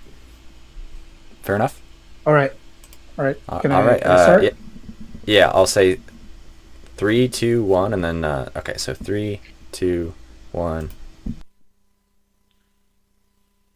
1998. I'll never forget it. It was the year where those grisly murders occurred in the Arklay Mountains. Soon after, the news was out to the whole world, revealing that it was the fault of a secret viral experiment conducted by the international pharmaceutical enterprise, Umbrella. The virus broke out in a nearby mountain community, Raccoon City, and hit the peaceful little town with a devastating blow crippling its very foundation. Not taking any chances, the President of the United States ordered a contingency plan to sterilize Raccoon City. With the whole affair gone public, the United States government issued an indefinite business suspension decree to Umbrella. Soon its stock prices crashed, and for all intents and purposes, Umbrella was finished. All right, that's it. Nice. I let you go because you did really well. There wasn't a ton of stuff like jumping out in a really obvious way. There were lots of things that usually Brazilians would mess up in a really obvious way, and you were doing really well in almost all of them. So good job. But now let's dive in and find, because there's still some stuff, but I let you go Yeah. because there wasn't as much stuff as there often is, which is awesome. Okay. But let me see what I can find for you. 1998. I'll never. Can you hear yourself? Just checking. Yeah, I do. Awesome. 1998. I'll never forget it. I'll never forget it. I'll never forget it. So probably the rhythm I'll never forget it. Yeah. Just hearing it yourself, do you hear how you could maybe make that rhythm more natural? Maybe, yeah. The rhythm, I was trying to imitate the person, the Oh, character amazing. that says that. So And maybe if I think heard the that's- original, I might hear what you're going for better. Do you want me to I'll send never you the forget link? it. I probably won't analyze it live because Okay. that would just take too much Yeah. time overall. But Yeah, if yeah, you want to right. send it to That's me true. anyway, like on Instagram or something, I mean, it might be interesting for me just to hear it, but probably won't do Alright, it live. I'll never forget it. I'll never forget it. I'll never forget it. I'll never forget it. And do you know if he says I will or I'll? I'll never forget it. I'll never forget. I'll never it. forget it. I'll never for. Okay. I'll never. So I'll never. something specific that I've been struggling with that you also helped me was th sound after an s sound, which Yeah. comes right after this. So I think it's the next phrase. Yeah, sure. It was the something that I was struggling Oh, with. and that's a I Z think- sound technically, but yes. Exactly. That's what I've been working on, and you have a reel where you teach like how to say is that all? Is that Yep. all? It's basically a Z sound. That really helped me there with that Amazing. as I love that the free content is helping you and you're applying it to specific situations. That's awesome. well. Yeah, for sure. Okay, yeah, let me see. I'll never forget it. Yeah, I think there could be something in I'll never forget it. It was unclear to me. It's almost like you're kind of halfway between I'll and I will. Which is not necessarily wrong or non-native, but it just and it depends on how it was done in the original audio, but there's just something in here that feels a little off to me. So I was debating, is it the rhythm of like the, for instance, the duration of each syllable? Maybe it's I'll never forget it. I'll never forget it. I'll never forget it. da-da-da-da-da-da. I will never forget it. I will never forget it, as opposed to I will never forget it. I will never forget it. Maybe it's the fur got like stretched out a little too long or something. I'll never forget it. I'll never forget it. I will never forget it, as opposed to I will never forget it. There's a subtle Yeah. difference, but I think I can see that. Yeah. so. I think that's maybe part of it, and then the I will versus all, or somewhere in the middle. Again, it's not necessarily wrong, but it might be interesting to go back to the audio and see what did they do, and maybe you're actually doing a pretty good job of copying it, but that's just like a question mark I would have, is double checking that part. All right. It was the year with those grizzly. It was the year with those. It was the year with those. Yeah, it was the year. I see what you're talking about. That's the part, right? Do you think that? Yeah. Do you think that's good? I think so. Let me listen a little more. It was the year with those grisly murders occurred in the Arklay Mountains. It was the year with those. It was the year. It was the year with. It was the year. It was the year. It was the year. It was the year with those grisly murders. It was the year with. It was the year with those. It was the year. It was the year. It was the year. It was the year with. It was the year. It was the year with those. It was the year with those. It was the year with those. I'm debating if I want to hear like more of a Y sound. Like instead of it was zeer, it was a year. It was a the year. year. Yeah, even if you Yeah, don't now- do the th, it could be like a z year, z year, z year. It was a year. Again, it's subtle, right? But a lot of accent stuff is subtle. And we could debate it. I might be overcorrecting again, right? If we go back to the original audio or we hear our native say it, maybe you're still in the envelope. But this is an area that, again, is like kind of raising a question mark for me as a potential difference. Which, by the way, as we Alright. get deeper into accent work, there's a lot of stuff like this where we both become accent detectives together, and it's less me being like, yes, this is this and this is it. It's more like question marks, hypotheses, and then we check evidence and we see how can we get you within like the native range. Does that make sense? Yeah, for sure. It was the year with those grisly murders occurred in the Arklay Mountains. And might be a name from the game that's not a real thing, but I didn't catch the name of the mountains. Arkley or something? Arklay Mountains. Yeah, it's a name from the game. Okay, It's, maybe we just skip it's- that it's- because that would be why I didn't understand it. I'm just not familiar with the name yeah, more than the Arklay. pronunciation, I think. Yeah. Soon after, the news was out to the whole world, revealing that it was the World is tough. You got it pretty good. Let's see. Soon after, Okay. the news was out to the whole world, revealing world, world, world, world. But I think instead of a dark L, you did kind of a ooh, and I'm looking for a ol. Do you know the difference? World, Yeah. world, old. Yeah. So you can Yeah. do it when you focus on it, but it's of course Exactly. a lot harder to do it. here. There's a lot of things that when I can focus on it, I sound a lot better. But when I'm naturally speaking, Totally. it's a lot That's harder. normal. Even this, like this little monologue, I know for sure that I sound a lot better when I'm saying this monologue than when I'm just naturally speaking. Because Yeah, I've and been also this practicing monologue, you this. probably do better if you're not on a live, knowing that you're like being Yeah. judged, kind of, right? Yeah, it's Yeah. normal. Yeah. And that's kind of why, if you saw this graphic earlier, it's like you kind of go around the circle to end up eventually being able to use it in high stakes real situations. But it's like, yeah, the challenge is another way of looking at this. Sometimes I'll share a different graphic. Have you seen this graphic before? No, I don't think so. Cool.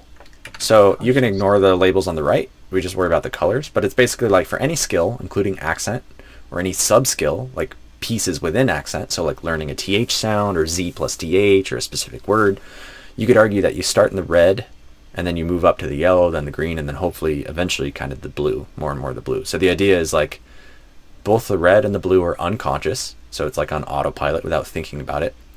But the difference is the red is incompetent, where you're not doing it in the way you want. It doesn't sound like a native or whatever it is. And then blue is, it is competent. So that's where it's like, this is, you're messing it up on autopilot without even realizing it. And then this is, you're doing it in the way you want. You're doing it right on autopilot without even thinking about it, without even realizing it.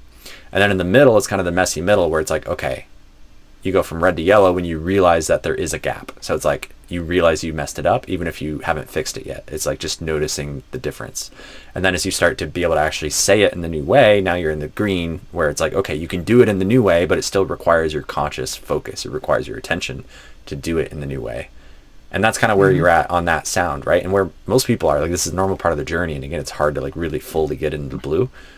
But the idea is like, how can you train in ways where you make it so you can do it in the new way with less and less attention in even more challenging situations where there's an audience or there's stakes, Does that make sense? Oh yeah, for sure. So that's just Sure. kind of like the mental model of what we're trying to do. Yeah. I would say I'm in between the yellow and the green right now. Because some things I am conscious of certain things that even when I'm focusing I can't do, but most things I would say I can't do when I'm focusing. Yeah, and that's for your kind of overall status, right? But then each individual kind of sub skill Yeah. might be in different spots. And that's where I think it gets the most useful and like something you're able to take action on is noticing like, oh, not for my accent overall, but like, okay, what about my TH sound specifically, or Z plus TH, or specifically in does the, like when you say that chunk, does the, or does the, you could notice like, okay, Yeah. kind of where are you on this Yeah. and try to move up. Does that make sense? Yeah. And then if you do that for a bunch of sub skills, eventually the overall skill starts improving as well, because the overall skill is made up of a bunch of sub skills. And there's something that sometimes I feel like I'm focusing so much on my accent that I forget certain things. Like Yeah. I get lost in my Uma faca de dois gumes. exactly. Yeah. I'm trying to say something and I get lost in the middle of my phrase, in the middle of my thought process, because I'm trying to pronounce this very specific thing properly. Totally. You know? And that's tough, and that's where there's kind of a sacrifice that we have to make sometimes when our skill isn't high enough yet, is you choose, I use the metaphor of like, if it's the World Cup and you're playing soccer and you need to score the goal to win the game, you could try to do it in the fancy way that you haven't practiced enough yet, or you could do it in this ugly, simple, imperfect way that scores the goal. And so sometimes what matters in the moment is we just need to score the goal, even if it doesn't look pretty. If we don't have the perfect accent or vocab or grammar, just focus on getting the job done, on communicating, on having an enjoyable human experience with the person you're communicating with. with whatever imperfections are there. So treino é treino, jogo é jogo. When it's game time, just score the goal. But then after the game, whenever it's a more low stakes situation or we're outside of the game and we can afford to pay extra attention to accent and trying to perfect things, that's when we can be really perfectionistic and train like crazy, so that in the next game maybe we'll have improved our skills so that we can actually do the thing we want to do even in a game like Pressure. But you have to build your skills high enough so that you can actually do it in the game.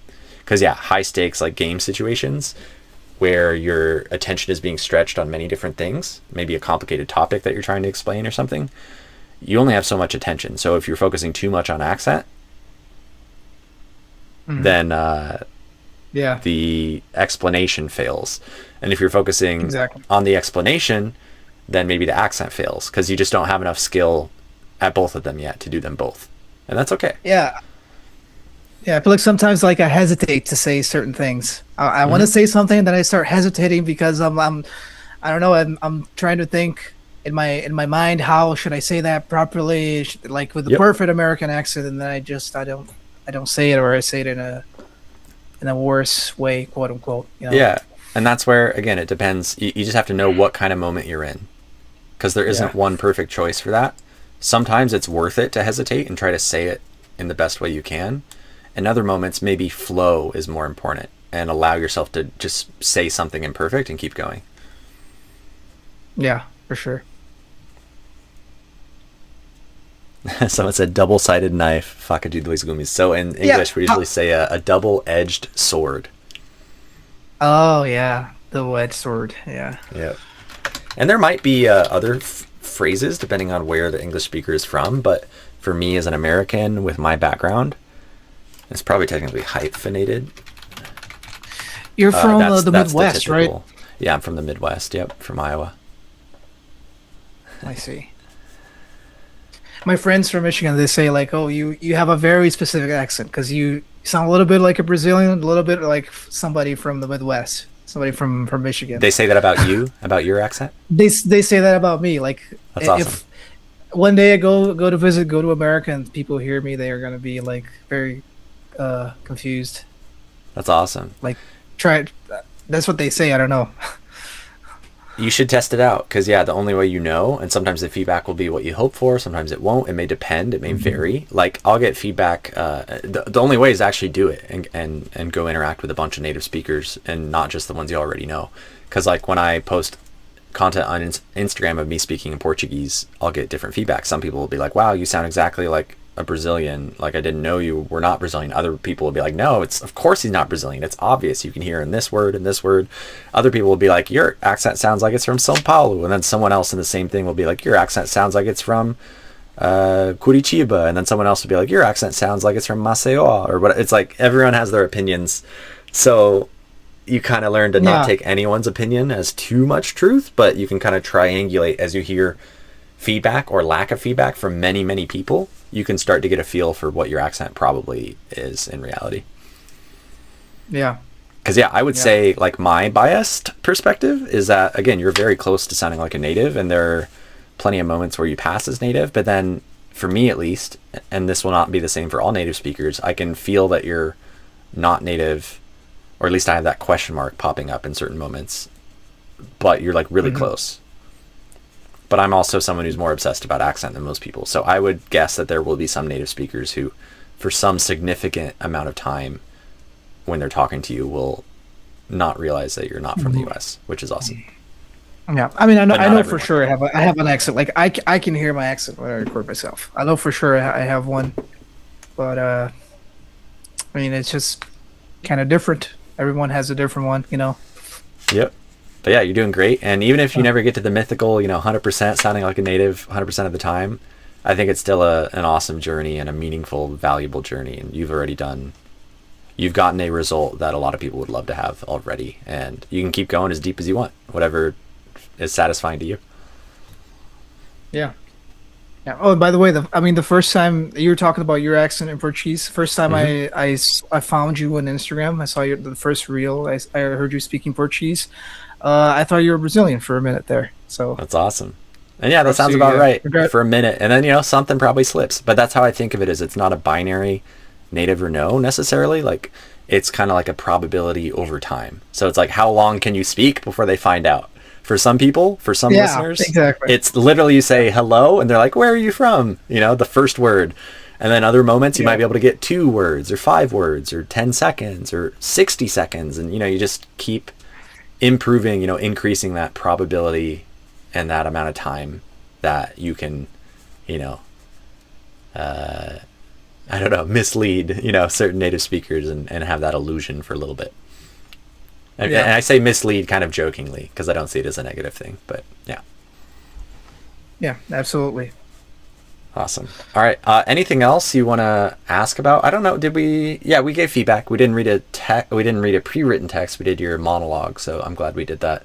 Anything else in your mind before I keep going here? Just one quick question. Sure. Very simple thing. For example, the word when we're saying I told you.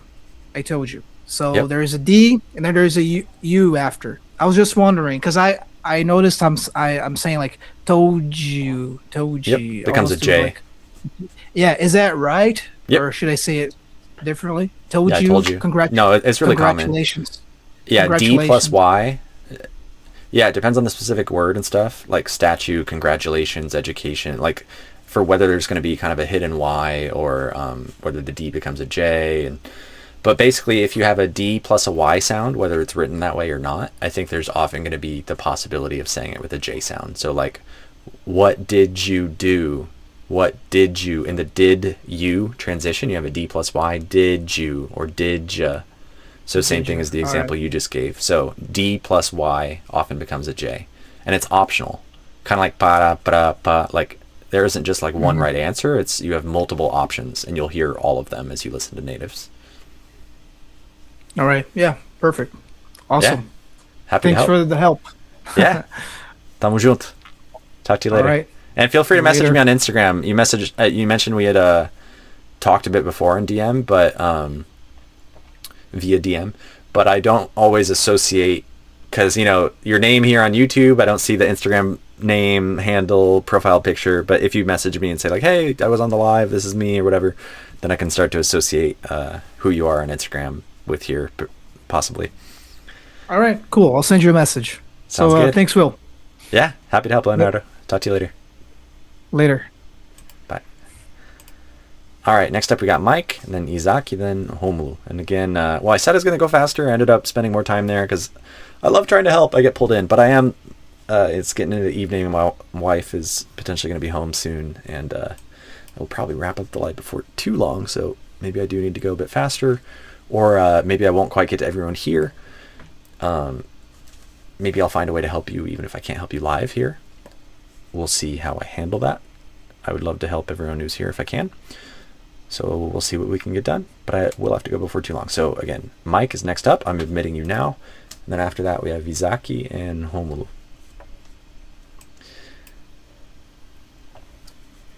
And I guess I should do the quick plug and I know Mike's going to be unmuting in a second, but I'll mention this before I help Mike. I do this for free every Wednesday, but I also have private one-on-one clients. It's not the right fit financially for everyone, but there's a chance it is for you, depending on your situation. So if you like the way I teach, if your free content has helped and you think I could help you in your journey towards an American accent, you can check out, there should be a link below this YouTube video or the link in my bio on Instagram if you want to see the offer for private one-on-one coaching, where just you and me every week, we can hop on a one-on-one Zoom call. You can have access to my WhatsApp, and I'll guide you over however many months we need to go deeper and deeper toward a more American accent. So that's an option if it makes sense financially. Otherwise, I try to help as much as I can for free too. Just want to mention that occasionally. Okay. You there, Mike? Hey, Will, can you hear me? Hey, yes, I can hear you. Can you hear me? Yes, sir. Well, thanks for your time. Yeah, happy to help. How can I help you? You like feedback on, reading some text, or you got any questions on the top of your mind? Yeah, feedback would be all right. So I get on calls with Americans for work-related issues, and my problem is that it's not like they're going to stop me, interrupt me to, give me Exactly. feedback on my English. That's why my job exists, And- is to do exactly that, because Yeah. they won't. What do you Yeah, do? What's the exactly. topic, if you don't mind, if you're able to share, like the industry, your topic? Is it a sales call? Like, what's the context? We can try to simulate it a little bit. Yeah, I'm a mechanical engineer, Nice. so it's mostly I am also, by the very way. technical. Are you? Nice. Yeah, that's my degree is mechanical engineering. Oh, cool. But what do you talk about in the calls? What's the context? It's usually very custom projects, so I have to hear what the client needs, and then it's sort of a back and forth. And But it's like they need some sort of- part or some machine or whatever it is, some system, and you're gonna do like 3D design, like CAD. So they're giving Yeah, you yeah. requirements, and then you're gonna design it.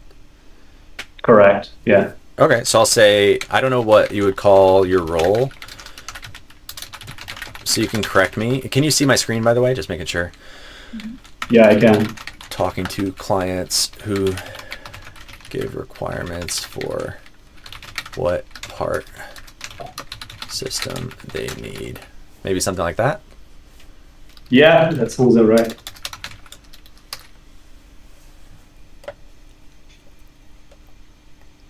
Cool. So obviously we won't get through all of these, but we can do a little bit, and I'll interrupt you a lot, and we'll see where we get. And hopefully this will be at least kind of similar-ish to some of the stuff you actually need to say. That's the reason why Yeah. I do this. Sure. All right, go for it, and as long as you're okay with it, I'll interrupt you a lot. Okay. Yeah, sure. Before I start CAD model, I'd like to understand exactly how this assemble will be used. So assemble versus assembly. You might have just misread it. Yeah. Yeah. And then CAD model. I think you stressed model. I would usually stress CAD model, because the implied question CAD. is, what kind of model? Oh, it's a CAD model, because model is the Right. base and CAD is the modifier. And you would do the same thing in Portuguese, but it would usually be in the opposite order, probably. I don't know how you'd say it. Modelo de nanana. So you Yeah, probably yeah. stress the It's- nanana, but in this case, the nanana, the CAD comes before the word. Does that make sense? Yeah. Right. It does. Yeah, and that'll happen a lot. Like on the next one, I'll give you a clue about it. Probably you would say operating conditions, but a lot of the time I would say operating conditions. Operate. Same idea. Okay. So it's like what type of conditions? The operating conditions. Does that make sense? Right. It does. Yeah. Awesome. So go ahead and try number 2. Can you walk me through the operating conditions, including temperature, load, and duty cycle? Yeah, pretty good. So first of all, I think operating conditions, I didn't quite catch the stress if you did it or not, but I can say in duty cycle, I think you stress cycle. And again, I would probably stress duty, the duty cycle. Right. Okay. Does Duty that make cycle. sense? That pattern? It does. Yeah. Awesome. And then in conditions, what I did notice is I think you did condi instead of conde. Right. Can you say it in the new way if you focus Conditions. on it? Yeah, conditions. Conditions. Conditions. Good. Okay. Try the sentence again and see if you can get the things we've talked about. So operating conditions. And then actually try that first. Can you say operating conditions with the stress on operating and doing the de? Operating conditions. Perfect. And okay, so now try the sentence and see if you can do that. And then also put the stress on duty, not cycle. Okay. Can you walk me through the operating conditions, including temperature, load, and duty cycle? Yeah, much better. Do you feel a difference there compared to how you would normally say it? Yeah, I think I do. Awesome. Because there's some other things we could feel like adjust, but I'm trying to give you some of the big ones. I think I cut you off. If you go ahead if you want. No, you can go ahead. Okay. Cool. Let's just keep going because there could be other things, but let's get some good coverage of some more of the kind of keywords. So go ahead with number 3. What is the primary function of this part, and what problem are you trying to solve? Yeah, that's pretty good. Actually, let's keep going because again, instead of nitpicking, let's kind of triage, and I'll see if there's any other big ones that jump out. So number 4. Are there any space constraints or existing components that's designed with fit around? Yeah, so I think we could polish space constraints and existing components. So Space constraints. yeah, I think this word Yeah, needs that's more not practice. that's not a word that I have a lot of practice on. Do you need to say it? I mean, constraint is a term in CAD, right? I don't know if you say it a lot though. Yeah. Yeah. No, I write a lot, but I don't say it a lot, you know. Do you not say it because you Constraint. avoid it, or because it's not actually like relevant? I think I avoid it. That's very possible. Do you substitute it with another word, or like do you rearrange sentences to avoid that topic or something, or how do you know what you do? You may not be conscious of it. Out of the top of my head, I don't think I have another word for it, but I for sure I use it when I'm writing something, but not when I'm speaking. Yeah, makes sense. So let's practice it a little. Try it again. Let me hear you say it a couple times. Constraints. You're pretty close. So a couple things to adjust. We want to kind of de-stress this first syllable, and we want to put the main stress on the second syllable. So instead of like a con or con, we're going to switch it to be kind of a kun. It's going to be this tiny little kun. And then we're going to say strengths as the main thing. Constraints. Constraints. Yeah. Does that feel any easier or not really? Constraints. No, I think it does. Yeah, when you break down into two sounds, it sounds easier for sure. Awesome. Because that's the goal, is for it to feel easier, because it sounded a lot better to me. But it's also about how does it feel for you in terms of effort. Constraints. Yeah, no, it does feel easier to say that way. Awesome. And then if you're my client, I'm kind of doing the same thing I would do if you were my client, but like the feedback I would give you would be, go actually say this. Like, don't avoid it. Don't run away from it. Run toward it. So like, in the shower, in the car, like whatever little moments you have at lunch, just like make up some random improvised phrases and use this word as much as you can and try to say it in the new way until it starts to become kind of more natural and easy for you. So do you want to try that real quick? Like just improvise a couple random short phrases using that? Sure. Let me think on the top of my head. And we can What lower are the the constraints? Oh, go ahead. I was going to say if it was hard, we could make it easier, but I think you got it. Go ahead and keep going. What are the constraints in this design that I need to be aware of? Good. Do like two more. Can you give me some of the constraints on the project? One more. Okay. Can we make a list of the can we make a list of the constraints that you need to cover? Yeah, pretty good. How do you think you did in terms of the quality? Like, do you think you said it in the new way pretty well? Do you think it reverted to the old way? Do you have awareness of that? Or not sure? I think I probably sounded just as at the beginning. I don't think I did it better. I think you improved it. I do think it regressed a bit. I think some of them went kind of back to the old, and that's normal. But that's the key thing, is like just asking yourself that question as you practice. It's learning to kind of girar os pratos, to like juggle doing the performance in the sentence, but then also like turning on part of your brain to monitor your performance at the same time. And then you ask yourself, like, did I say it in the new way or the old way?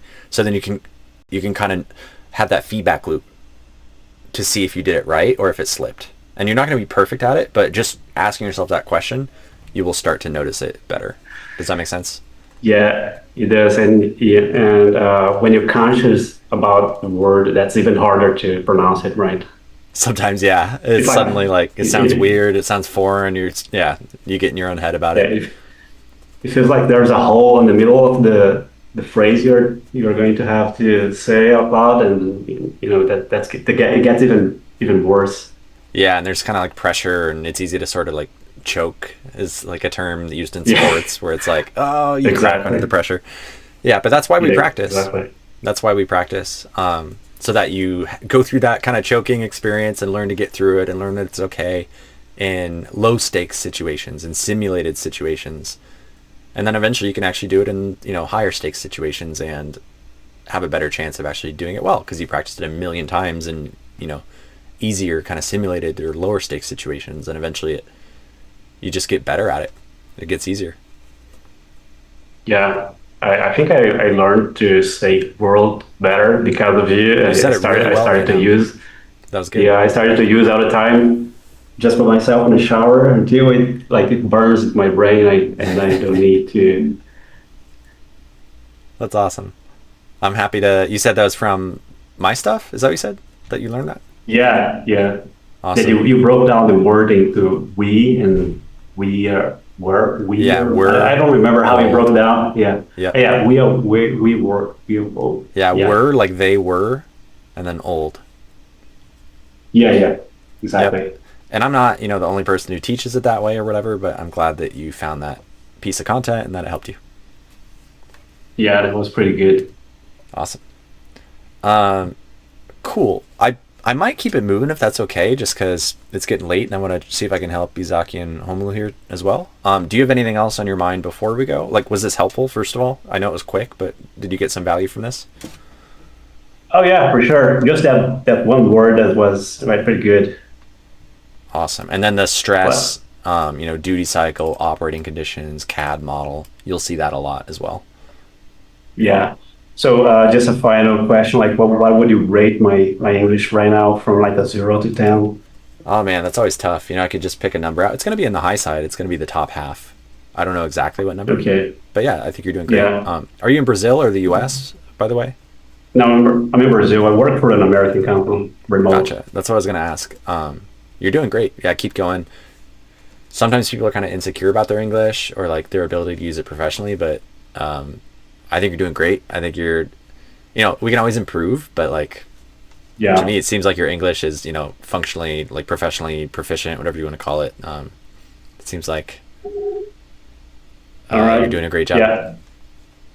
Okay, thank you. Thank you for your time, Will.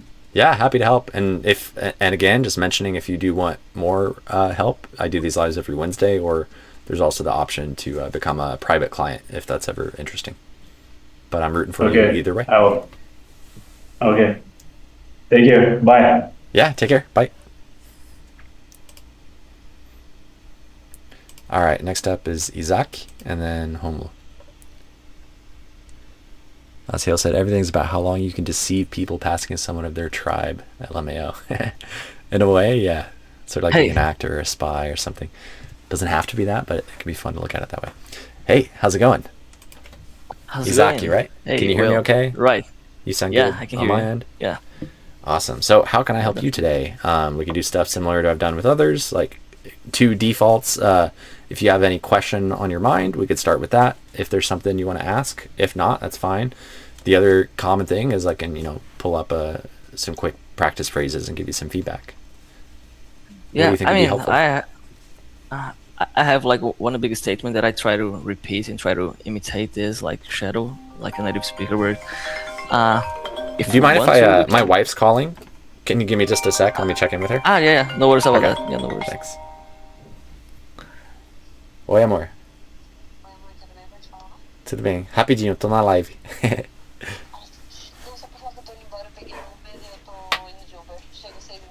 Ótimo. Tá tudo bem? Vai chegar aqui? Passar rápido no caso, né? Ótimo. Tá bom. Te amo. Até já já. Tchau, tchau. Okay, I'm back. Thanks for your patience. Oh, no worries. Yeah. All right. So, what were you saying? Sorry, I don't remember.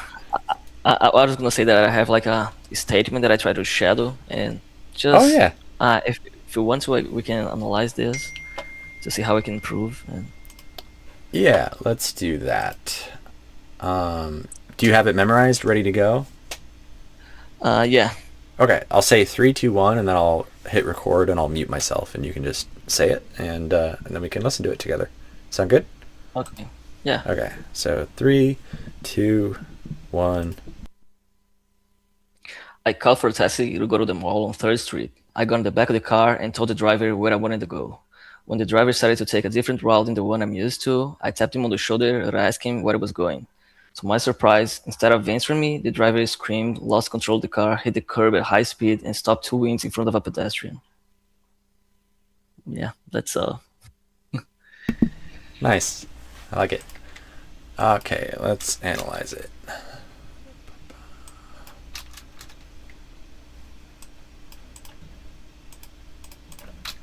I called for a taxi to go to the mall on 3rd. I called for a taxi to go to the mall on 3rd Street. I called for a taxi to go to the mall on Third Street. I called for a taxi to go to the mall on Third Street. I got in the back of the car and told the driver where I wanted to go. So this first part, I didn't quite understand part of it. Let me see. I called for a taxi to go to the mall on Third. So let me see. I will do it like this. I'll try to let you kind of see inside my own brain in a way. I'm going to try to write subtitles and indicate what I don't understand. And then that'll show you what was not clear. Okay. So let me just Maybe adjust. should I speak like slower? So Not necessarily. It's not just about speed, because you can speak very fast and be understandable. It's just about the specific way that you connect sounds or do specific vowels or consonants. So we could try to figure out. You could speak slower, but you don't have to. Good. Because I think it's good to learn how to speak quickly and clearly. Like what is involved in doing that. So let's see. I called for a taxi to go.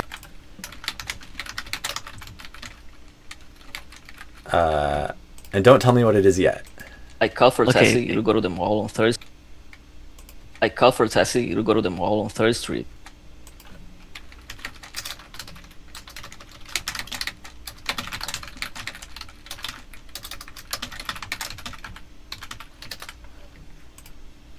I called for a taxi to go to the mall. So maybe you said call.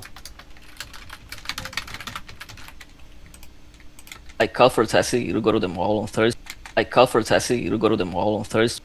I called for a taxi to go to the mall on Thursday. Okay, go ahead and tell me what is it you were saying. Am I getting closer? Yeah. Yeah, definitely. What I was trying to say is I called for a taxi to go to the mall on Third Street. Got it. Okay, so now let's see what made that hard to understand. I called for a taxi. So first of all, I don't hear a D in here, which I would hear if it was past tense and a native was saying it generally. Called. Even if you don't hear the explosion, the part of the D, there will be the stop part of the D where it's like the first half of the D. So like, see if you hear a difference here between called, called.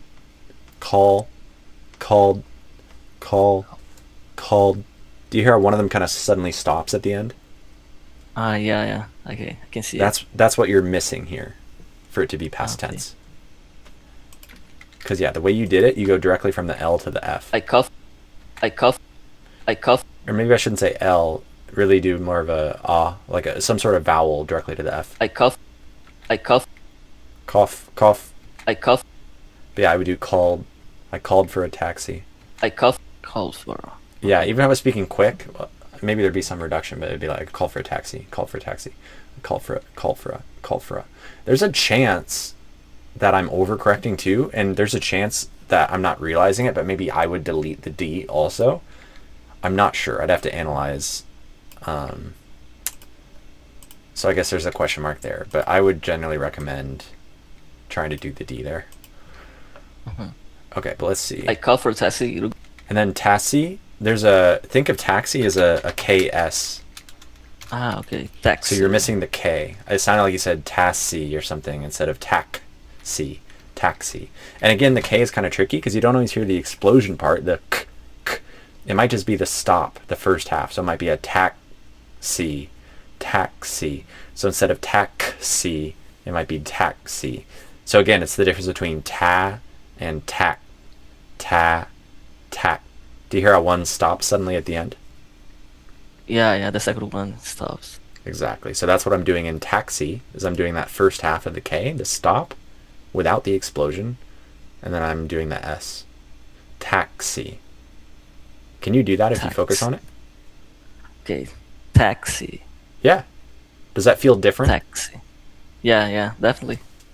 Awesome. So try this first part. Can you say, I called for a taxi? I called for a taxi. Good. And then if you want, you can start speeding it up. I called for a taxi. I called for a taxi. I called for a taxi. Yeah. Does that feel different or no? Yeah, definitely. Yeah, completely different. Yeah. Awesome. Because that'll make it a lot Thanks more so clear. much. Yeah, you're welcome. Because again, it's not just about the speed. It's about still aligning with whatever the patterns would be that natives would do at that speed. So if you're dropping the K, that's going to make it harder to understand because I normally expect a K sound, even if it's just the first half of the K, which you might not realize. And then potentially same for the D. And I think part of what happens is a lot of Brazilians think that these types of things where we do like kind of half of the sound, the stop part without the explosion for the D or the K or sounds like that, I think a lot of Brazilians think that we're deleting the sound, but technically we're actually still doing it. It's just we're doing it in a way you didn't expect. Does that make sense? Yeah, it does, definitely. Awesome. And then let's see. I called for a taxi to go to the mall on Thursday. And then here, I think to go to here, there's like I don't know, you added like maybe an extra sound or two or something here before two, I think. I called for a taxi to go to the mall on Thursday. I called for a taxi to go to the go to the mall. To go to the mall. Let me see. To go to the mall. To go to the to go to the mall. To go to the mall. To go to the mall. Oh, okay. Maybe it's okay. I called for a taxi to go to the mall on Thursday. I called for a taxi to go to the mall on Thursday. Or let me see what is going on there. Taxi to go to the mall on Thursday. Taxi to go to the mall. To go to the to go to the to go to the to go to the to go to the to go to the go to the go to the go to the to go to the to go to the to go to the to go to the to go to the to go to the to go to the to go to the to go to the Huh. For a taxi to go to the mall on for a taxi to go to the mall on 3rd Street. Maybe it's okay. I don't know. I'm kind of, again, this is where I sometimes say to people, like, I don't want you or me to be overconfident about our conclusions. I want us to stay curious as accent detectives. And so we can have a question, a hypothesis, and then explore it. So I'm not sure. I initially had kind of stronger thoughts here. I called for a taxi to go to the mall on 3rd. And I'm still thinking maybe like between taxi and this two, or, you know, you're doing a flap, taxi to, I'm not hearing it when I sort of zoom in on it, like and select it. But when I hear the whole thing, maybe it's an illusion in my brain. I'm not sure. It almost sounds like between the E at the end of taxi and the flap T at the beginning of two. It almost sounds like you're switching from the E to like a ooh, taxi you to go to the, or something. Taxi you to, I'm not sure though. I called for a taxi to go to the mall. I called for a taxi to go to the mall on 3rd. I called for a taxi to go to the mall on 3rd Street. Yeah, it might be an illusion in my brain. It might just be taxi to go to the taxi to go to the taxi to go to the mall on 3rd Street. Yeah, I'm not sure. One thing I am a little bit more sure of though is I think this vowel sound in the, you're doing kind of a eh, whereas I would do more of a Go to the mall. The mall. The mall. The mall. You're kind of doing the, like a eh sound, and I would do more of a schwa, like a the. Okay. Yeah, so it's not going to sound like them. If we kind of pick the right part of the audio here, it'll almost sound like the word them. The mall. The mall. The mall. The mall. The mall. The Hey, Kiara, stop. So yeah, I would, instead of them, I would do the mall. The mall. Not the mall, but the mall. So yeah, try, don't worry about on 3rd Street, but try to do this part of the sentence so far. And see if you can actually just do to go to the mall. Okay. To With go the to the schwa. mall. Yeah. And then the dark L in mall. Mall. To go to the mall. To go to the mall. Yeah. And then, so now try that, the highlighted part here. Okay, so I called for a taxi to go to the mall. Good. Now let's hear the last part here, and then I'll probably go on to the next person if that's okay. But hopefully this has been helpful. Yeah, definitely. It's been pretty helpful. Thanks so much. Awesome. Yeah, happy to help. Let me see the last part here. Go to the mall on 3rd Street. I on 3rd Street. 3rd Street. 3rd Street. 3rd Street. 3rd Street. All on 3rd Street. All on 3rd Street. All on 3rd Street. On 3rd Street. On 3rd Street. Mall on 3rd Street. Mall on 3rd Street. On This stuff can be tricky at high speed because even natives will do things at high speed or connected speech that will sound weird to native speakers if we kind of like zoom in on it and isolate it. But I think that there's probably a meaningful difference here in the word on. I think you're doing kind of a oh, and I would do a ah. So instead of a oh, I would do ah, malon, malon. Or let me think through that more, because again, it's not just the word on isolated, it's here in connected speech. So how would I do it there? Malon 3rd Street, Malon, the Mall on 3rd Street. Call for taxi, go to the Mall on 3rd Street, Malon. I almost might do a lun, like a sound, or even a schwa, lun. But I think you're doing something different. Oops, sorry, clicked in the wrong pixel. Okay. Let me pull up. There. Yeah, you're doing more of a maybe like a vowel borrowed from Portuguese, maybe, as opposed to lun. So I would either do a lon or a lun, probably. And in a connected, speech context like this, maybe at a high speed, it would probably tend to be more of a lun. The Mall on 3rd Street. Mall on 3rd Street. Can you say that if you focus on it? Malon. And not lon, but lun. So similar to in the word the sound you're doing in the, basically the same sound. Malon. The Malon. Uh-huh. Malon 3rd Street. Yeah, does that feel different? Yeah, definitely. Yeah, I mean, these little things, they make difference. Yeah, but when I'm speaking, I don't realize this. Yeah, and that's normal. But that's a big part of accent work, is it's making these things that are unconscious conscious, so we can adjust them. Yeah. And then with the goal of eventually becoming unconscious again, but in the new way. Yeah, definitely. Cool. Yeah. Was that helpful? Any questions about what we worked on, or any closing questions before I go on to the next person? Yeah, just one more question. Sure. Because let me see. I was thinking about you said double-edged sword. Do you pronounce like the ed in edge? Yeah, that's a weird one. Double-edged sword. I think in that specific phrase, I basically delete the d at the end of edge.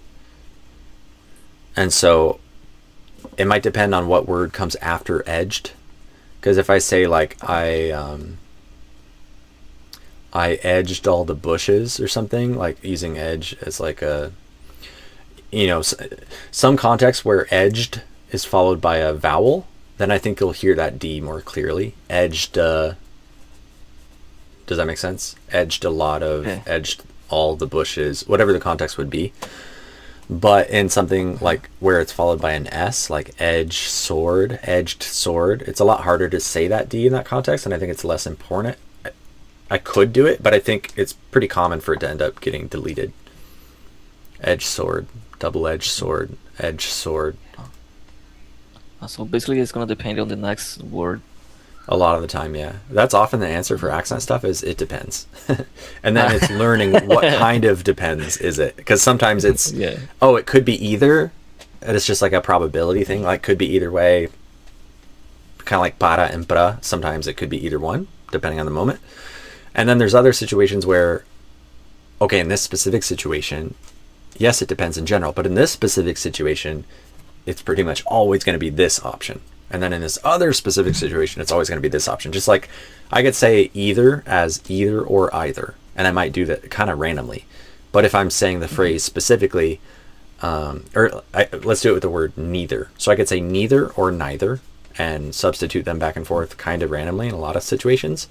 But in other specific situations, maybe only one of them is what I would say. So like if I say me neither, I don't think I would ever say me neither. I think I would always say me neither. Yeah. And maybe that's because it rhymes, so it sounds nice. I don't know why, but that's just something I noticed that, yeah, I think that one is, there sort of is, it's no longer like a variable thing in that specific context. It becomes, okay, just that one is the one that I do.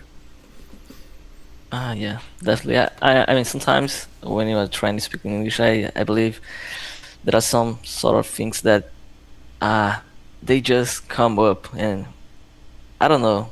I don't know how to explain this clearly, actually. No worries. It's Like, hard to. It's good to try because that's how you get better at thinking about yeah, this stuff. But yeah, it could be tough. yeah, yeah, definitely. Oh, thanks so much for your time, Will. Yeah, happy to help Izaki, right? Right, yeah. Okay, happy to help Izaki. Tamo junto. And Tamo junto. yeah, here every Wednesday. Hopefully my free content helps, and if it ever makes sense to become a client, that's an option. But otherwise, rooting for you as a non-client equally as much. So here to help if I can. Okay. Thanks so much. Appreciate you. Yeah, happy to help. Talk to you later. All right, Homulu, we're up to you, and you are our last person for today. Let's see if you're still here. It appears you are. I'm adding you. And then, so thank you, Jismuta. Just unmute yourself and say hi.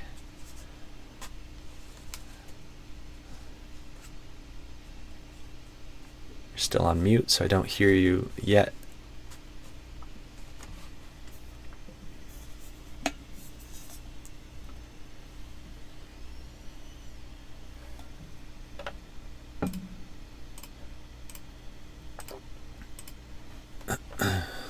You there, Homulu?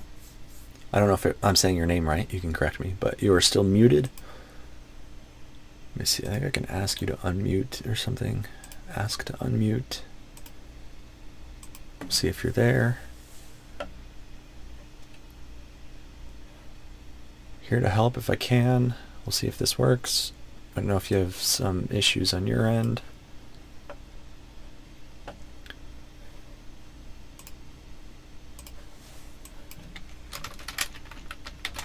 Hello, are you there?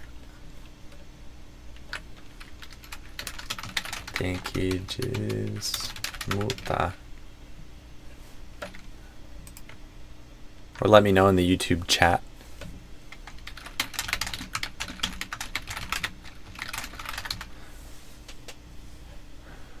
Hey, can you hear me? Hey, yes, I hear you now. Can you hear me? Oh, I'm so sorry. Yeah, because yes, I can hear you. Awesome. My live view was on.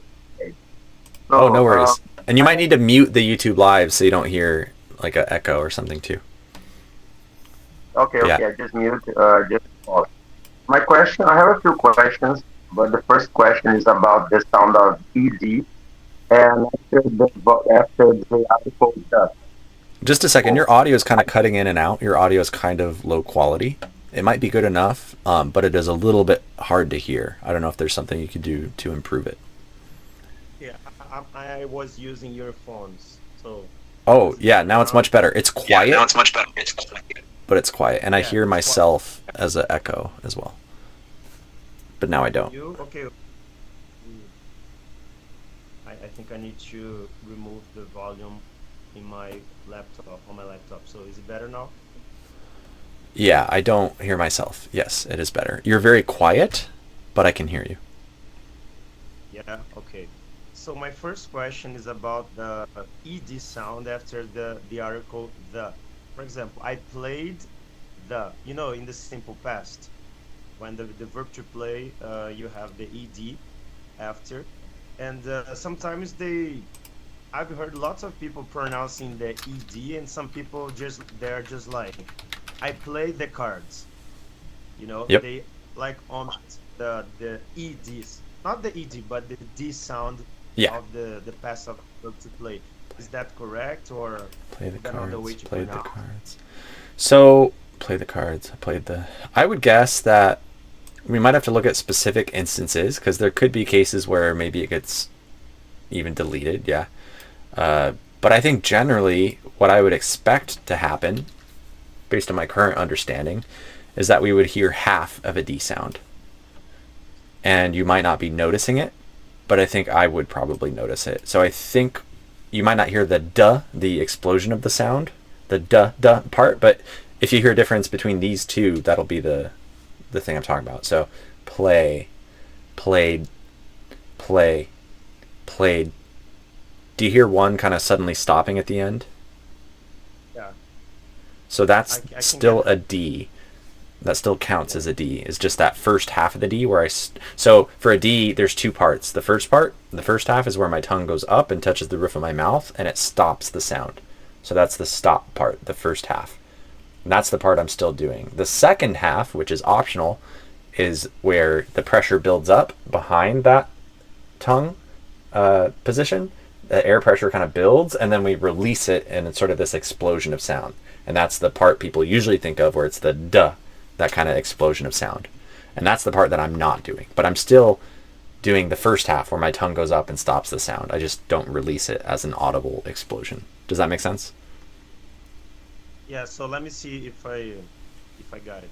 The first, this letter D, the pronunciation is just short, subtle, and then the second part is just the article the, right? Yeah, and they're connected together, but yes. Yeah, you kind of, because it kind of sounds just one. Yeah, two sounds, but they're kind of connected. And does it sound like play the? You know, yeah, I think you're doing it. Your audio is kind of quiet, so I'm not 100% sure, but I think you're doing it. Because one way to think of this, I've explained it sometimes like this, is that I stop the sound as a D, and then I release it as a TH. So it's like these are normally the D, you might expect like the stop as the first half, and then you hear the duh as the audible second half. But in this case, I do the first half as the stop of the D, the kind of or a, that sudden stop at the end, and then I release that stop as a TH. And probably I might even do the D in the TH position. I'm not sure, but I think I might. So that's one of the fun things about sounds is they often affect the neighboring sounds. They kind of almost have gravity or like a magnet. So potentially the D and the TH might kind of affect each other because they're next to each other. And so if I make myself bigger here, it might be like instead of a da da da, where I feel like my teeth are really yellow after drinking coffee. Yeah, got it. So I have another question. So Oh yeah, okay. You had a couple questions, right? But does that make sense? Maybe that's enough on that explanation, I guess. Yeah. I was going to do kind of a demo on it, but if that's enough, yeah, we can keep moving if you have other questions.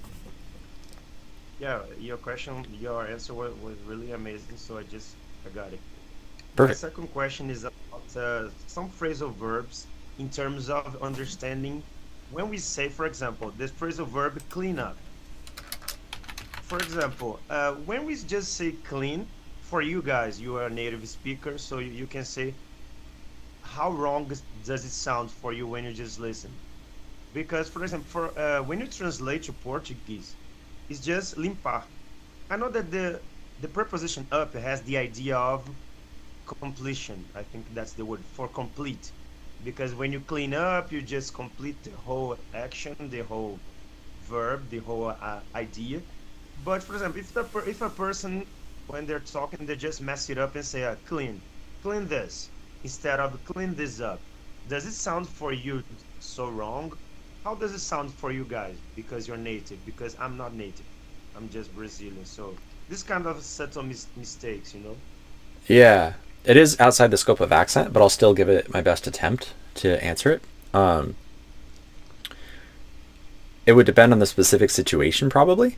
And it's hard for me to know because there's so many different specific situations and I have to think them through. So I can't give you like a general answer that covers everything. But if we take that example of like someone spilled something, it's like, hey, could you clean this? Or hey, could you clean this up? I think both will be understood. But yeah, you might be right that maybe clean this up. I'd never thought about it before, but maybe in that specific example, maybe like clean this, maybe it doesn't imply that it's going to be completely cleaned. It's just some amount of cleaning, whereas clean up might mean like fully clean it. Maybe there might be that difference. I'm not sure. That's a question for me, but I like that distinction you brought up. At first I was doubting it, but as I'm thinking through like that example, then yeah, maybe up does imply sort of a more complete process, at least in that specific example. But I think either way, functionally, it will probably still work. we might be able to come up with a specific scenario where it makes a meaningful difference. It could be meaningfully misunderstood. But I think like if, you spilled some milk on the ground and I was like, and you're like, oh, I need to clean this. I know what you mean. And I think maybe even a native might say that in some moment. I think clean this up is going to be probably way more common, but so I don't know if I'm answering you in a satisfactory way, but those are some initial thoughts. What would you use? Would you use I must clean this or I must clean this up? It might depend on the specific situation, but if we imagine, oh, I just spilled some milk on the floor, I'm like, hey, I'll be a little bit late. I need to clean this up. I would probably put in the word up for the situations I'm imagining so far.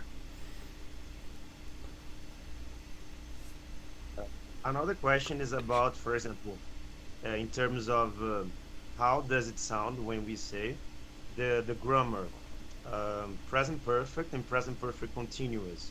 For example, I've waited for you, I've been waiting for you, or I've worked in this company, or I've been working this company for 2 years. This subtle difference, because it got me so puzzled when it comes to grammar, because I was just like, is it so wrong or just a subtle mistake, but is the message going to be delivered? Are they going to understand if I just say either way or another, or just completely wrong, That just triggers me in terms of grammar. Yeah. Again, it's a bit outside the scope of accent. So I can try to help, but it's not what I focus on. And it's going to be kind of a similar answer to the last one. I think generally, most of the time, it won't make a huge difference. People will understand you. But this is the kind of more advanced nuance of if you can learn to distinguish those and the potential kind of nuance, difference in meaning, and whatever situations where it might be a more important difference, I think that will be useful for you. It'll give you more command of the nuance of what you're saying, so you can speak more accurately, more precisely, and be understood more accurately and precisely.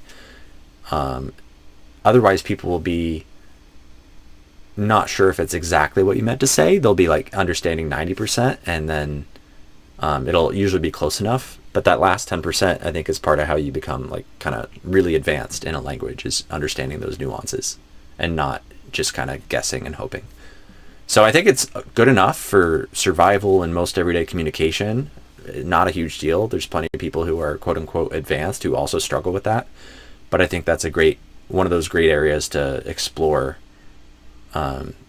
if you want to really become great and feel like you have a deeper understanding and control of the language. And one way I might recommend doing that would be, you could even use something like Youglish. And let me see what the phrases were again. So like, I've waited versus I've been waiting. Yes. Put it in, again, I can't remember if we need quotes or not, but I'm going to use quotes just in case, and then click US. And then we're going to get 119 examples. You could do this on Google or search engines as well and find examples. There's some advanced ways to search, like on specific websites, like on New York Times only or whatever. But there are ways that you can start to not just like study the grammar in a kind of mechanical, like rules-based way, but you can start to see a bunch of native examples and start feeding your brain kind of raw data of how natives would actually say these things. So for instance, I've waited versus I've been waiting. You could just do this side by side and start going back and forth, listening and reading, and starting to kind of get a feel for what are the differences in meaning in the different contexts. Does that make sense? Yeah, totally. And then try to start producing it, right? So part of it is recognizing it and understanding it, listening and reading. And the other part is speaking and writing, actually producing it actively in potentially improvised or random context. So I would challenge yourself to start with receiving it and then try to produce it to kind of build everything. And then the accent part, instead of being, say been, just to mix in a little bit of that. Yeah, Ben. Yeah. Thank Yep. you so much. Yeah, thank you. Yeah, you're welcome. Correct. Does that make sense? Totally, yeah. My other question is for your scope, is about the ordinal number sixth.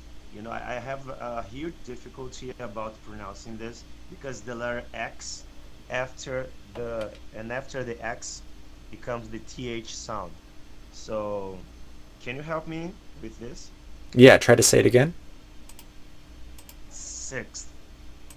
That was actually pretty good.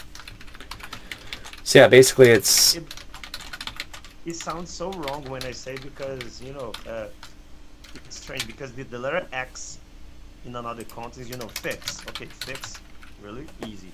But Yeah. the TH spoils everything, you know? Yep, so I think the key transition is, you nailed it, this S plus TH transition. And so that's a thing you can deliberately practice. So we can pull it out of this context, isolate it, and train that transition. So you could do a loop of just S and TH back and forth. So you could do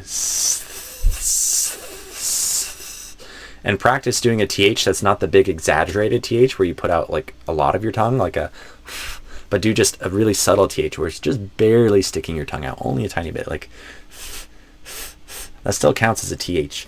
And that'll make it a little easier, a little more efficient to do that movement. And then just practice going back and forth. STH, THS, STH, just like in a loop. I don't know if you can hear it or if Zoom is filtering it, but that's what I would do as an exercise so that you can practice just like mechanically, just like you would practice guitar or any instrument. Oh, my wife's driving home, so the dog's barking. Way more. Fluffy shopboard.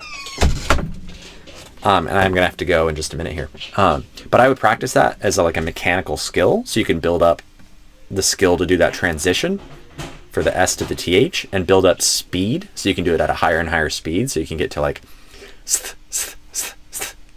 because that's what you need to do it this word at full speed. So you can slow down the word and do six, but then eventually you want to build up speed. Sixth, sixth,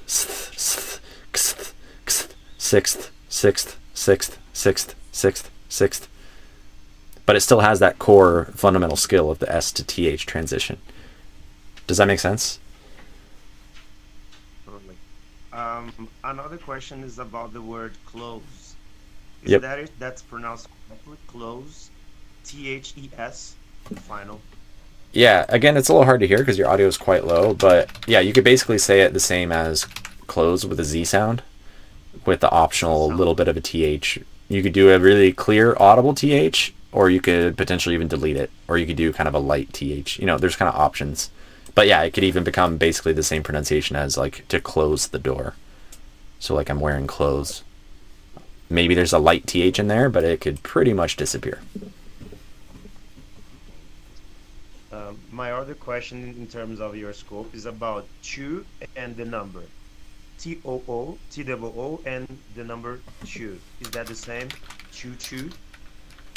So basically, these three words here. Oh, I forgot to share my screen. Sorry. So you, weren't seeing what I was writing. That's my bad. 222, same pronunciation for all three. The potential difference is that this first one, when it's in a sentence, often gets reduced. And so instead of the full two, might become a t, or even the T could be deleted or altered. So you could say like go to can become go-to when it's in a sentence. But then these here usually don't have that happen in a sentence. They usually keep their full pronunciation, even in connected speech.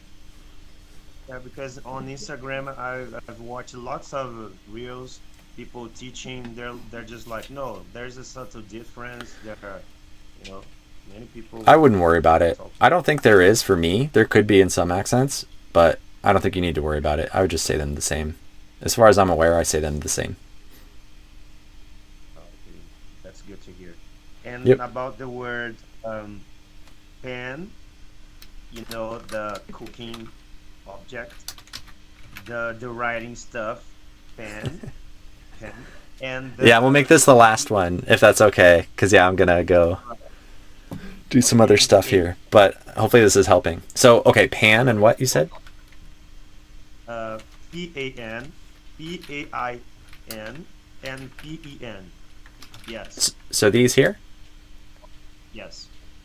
Awesome. And we can even add in pin for fun. Let's see. Pan.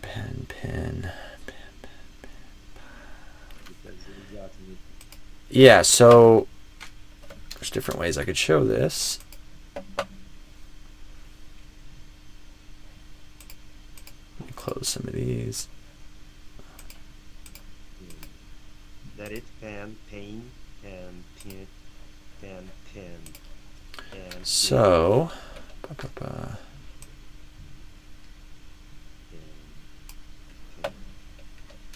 actually, the last two ones are so close.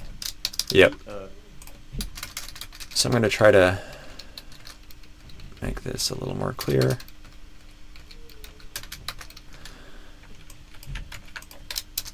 Let me see what order I want to put these in. Pan. Whoa, that's weird. Okay. Pan. Put that one here. And pane we'll just kind of leave as a separate one, maybe. Let's see. Pay.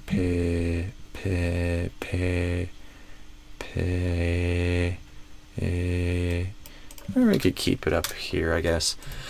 Okay, so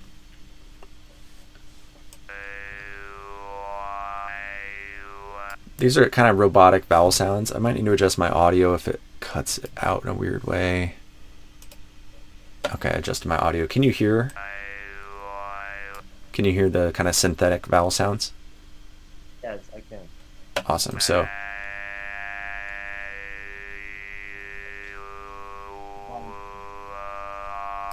etc. Okay, so basically pin equals kit, or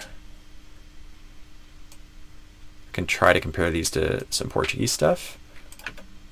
There we go. Equals kit equals that. And it's not going to be exactly equal, but yeah, so let me actually do like that as an imperfect way of representing it.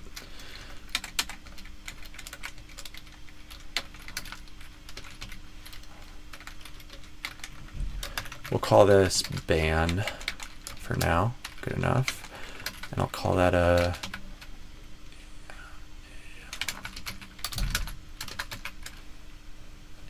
so really, I guess I could move this to here. And then pane. That'll be a face vowel, which is roughly, let me think,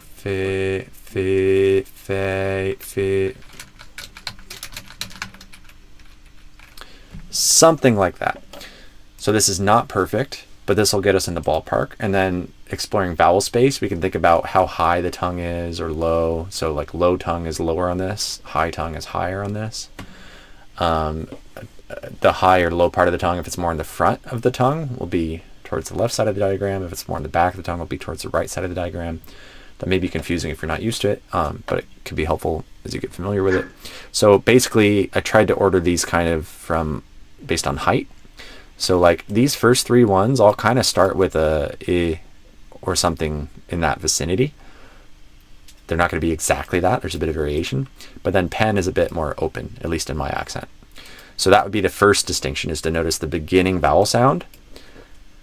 If I go pain, pain, pain, it's somewhere in there, pe, but it's not all the way down to pe, pen. So this one's more open, pen.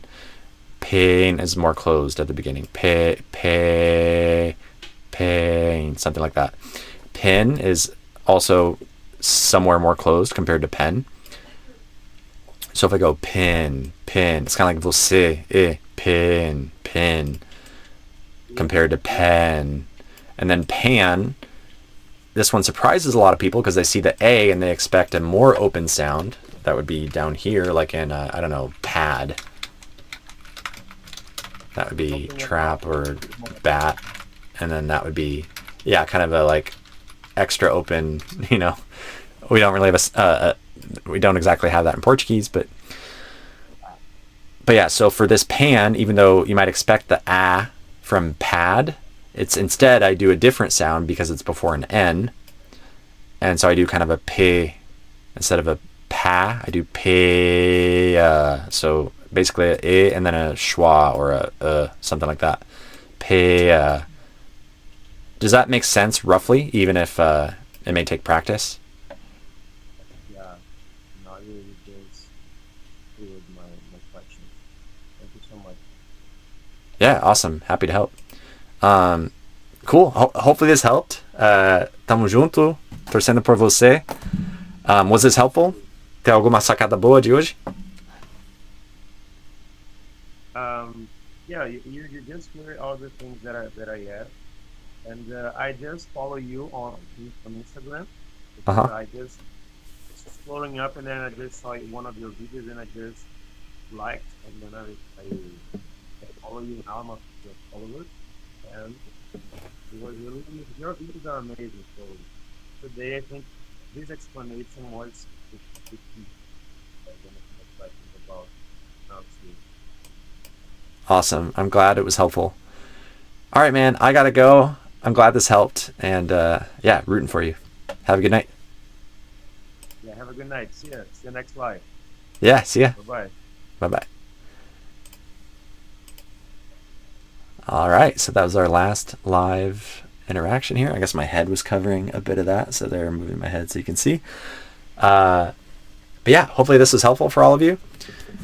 People here in the comments, thanks, Will. Great stream again, man. Thank you so much. Yeah, happy to help, guys. Happy to have you here. Thanks for your attention. Grateful for that. As always, if you want to become a client, there's links for that below this YouTube video or in the link in my bio and my Instagram. And even if you never become a client, I try to give as much free help as I can, including this weekly live every Wednesday at 4 p.m. and my reels. And there's also the app that I'm building, which you can see here on the left, and you have free access to kind of the free version of it, which again is linked below this YouTube video or in the highlights on my Instagram profile, or you can just go to training.simpleamericanaccent.com. It all takes you to the same place. But yeah, here to help in whatever format makes sense for you. And have a good one. Let me go back to, where do I end the live? I've got so many things open. Okay, I think now I can say bye and click the button. All right, have a good one.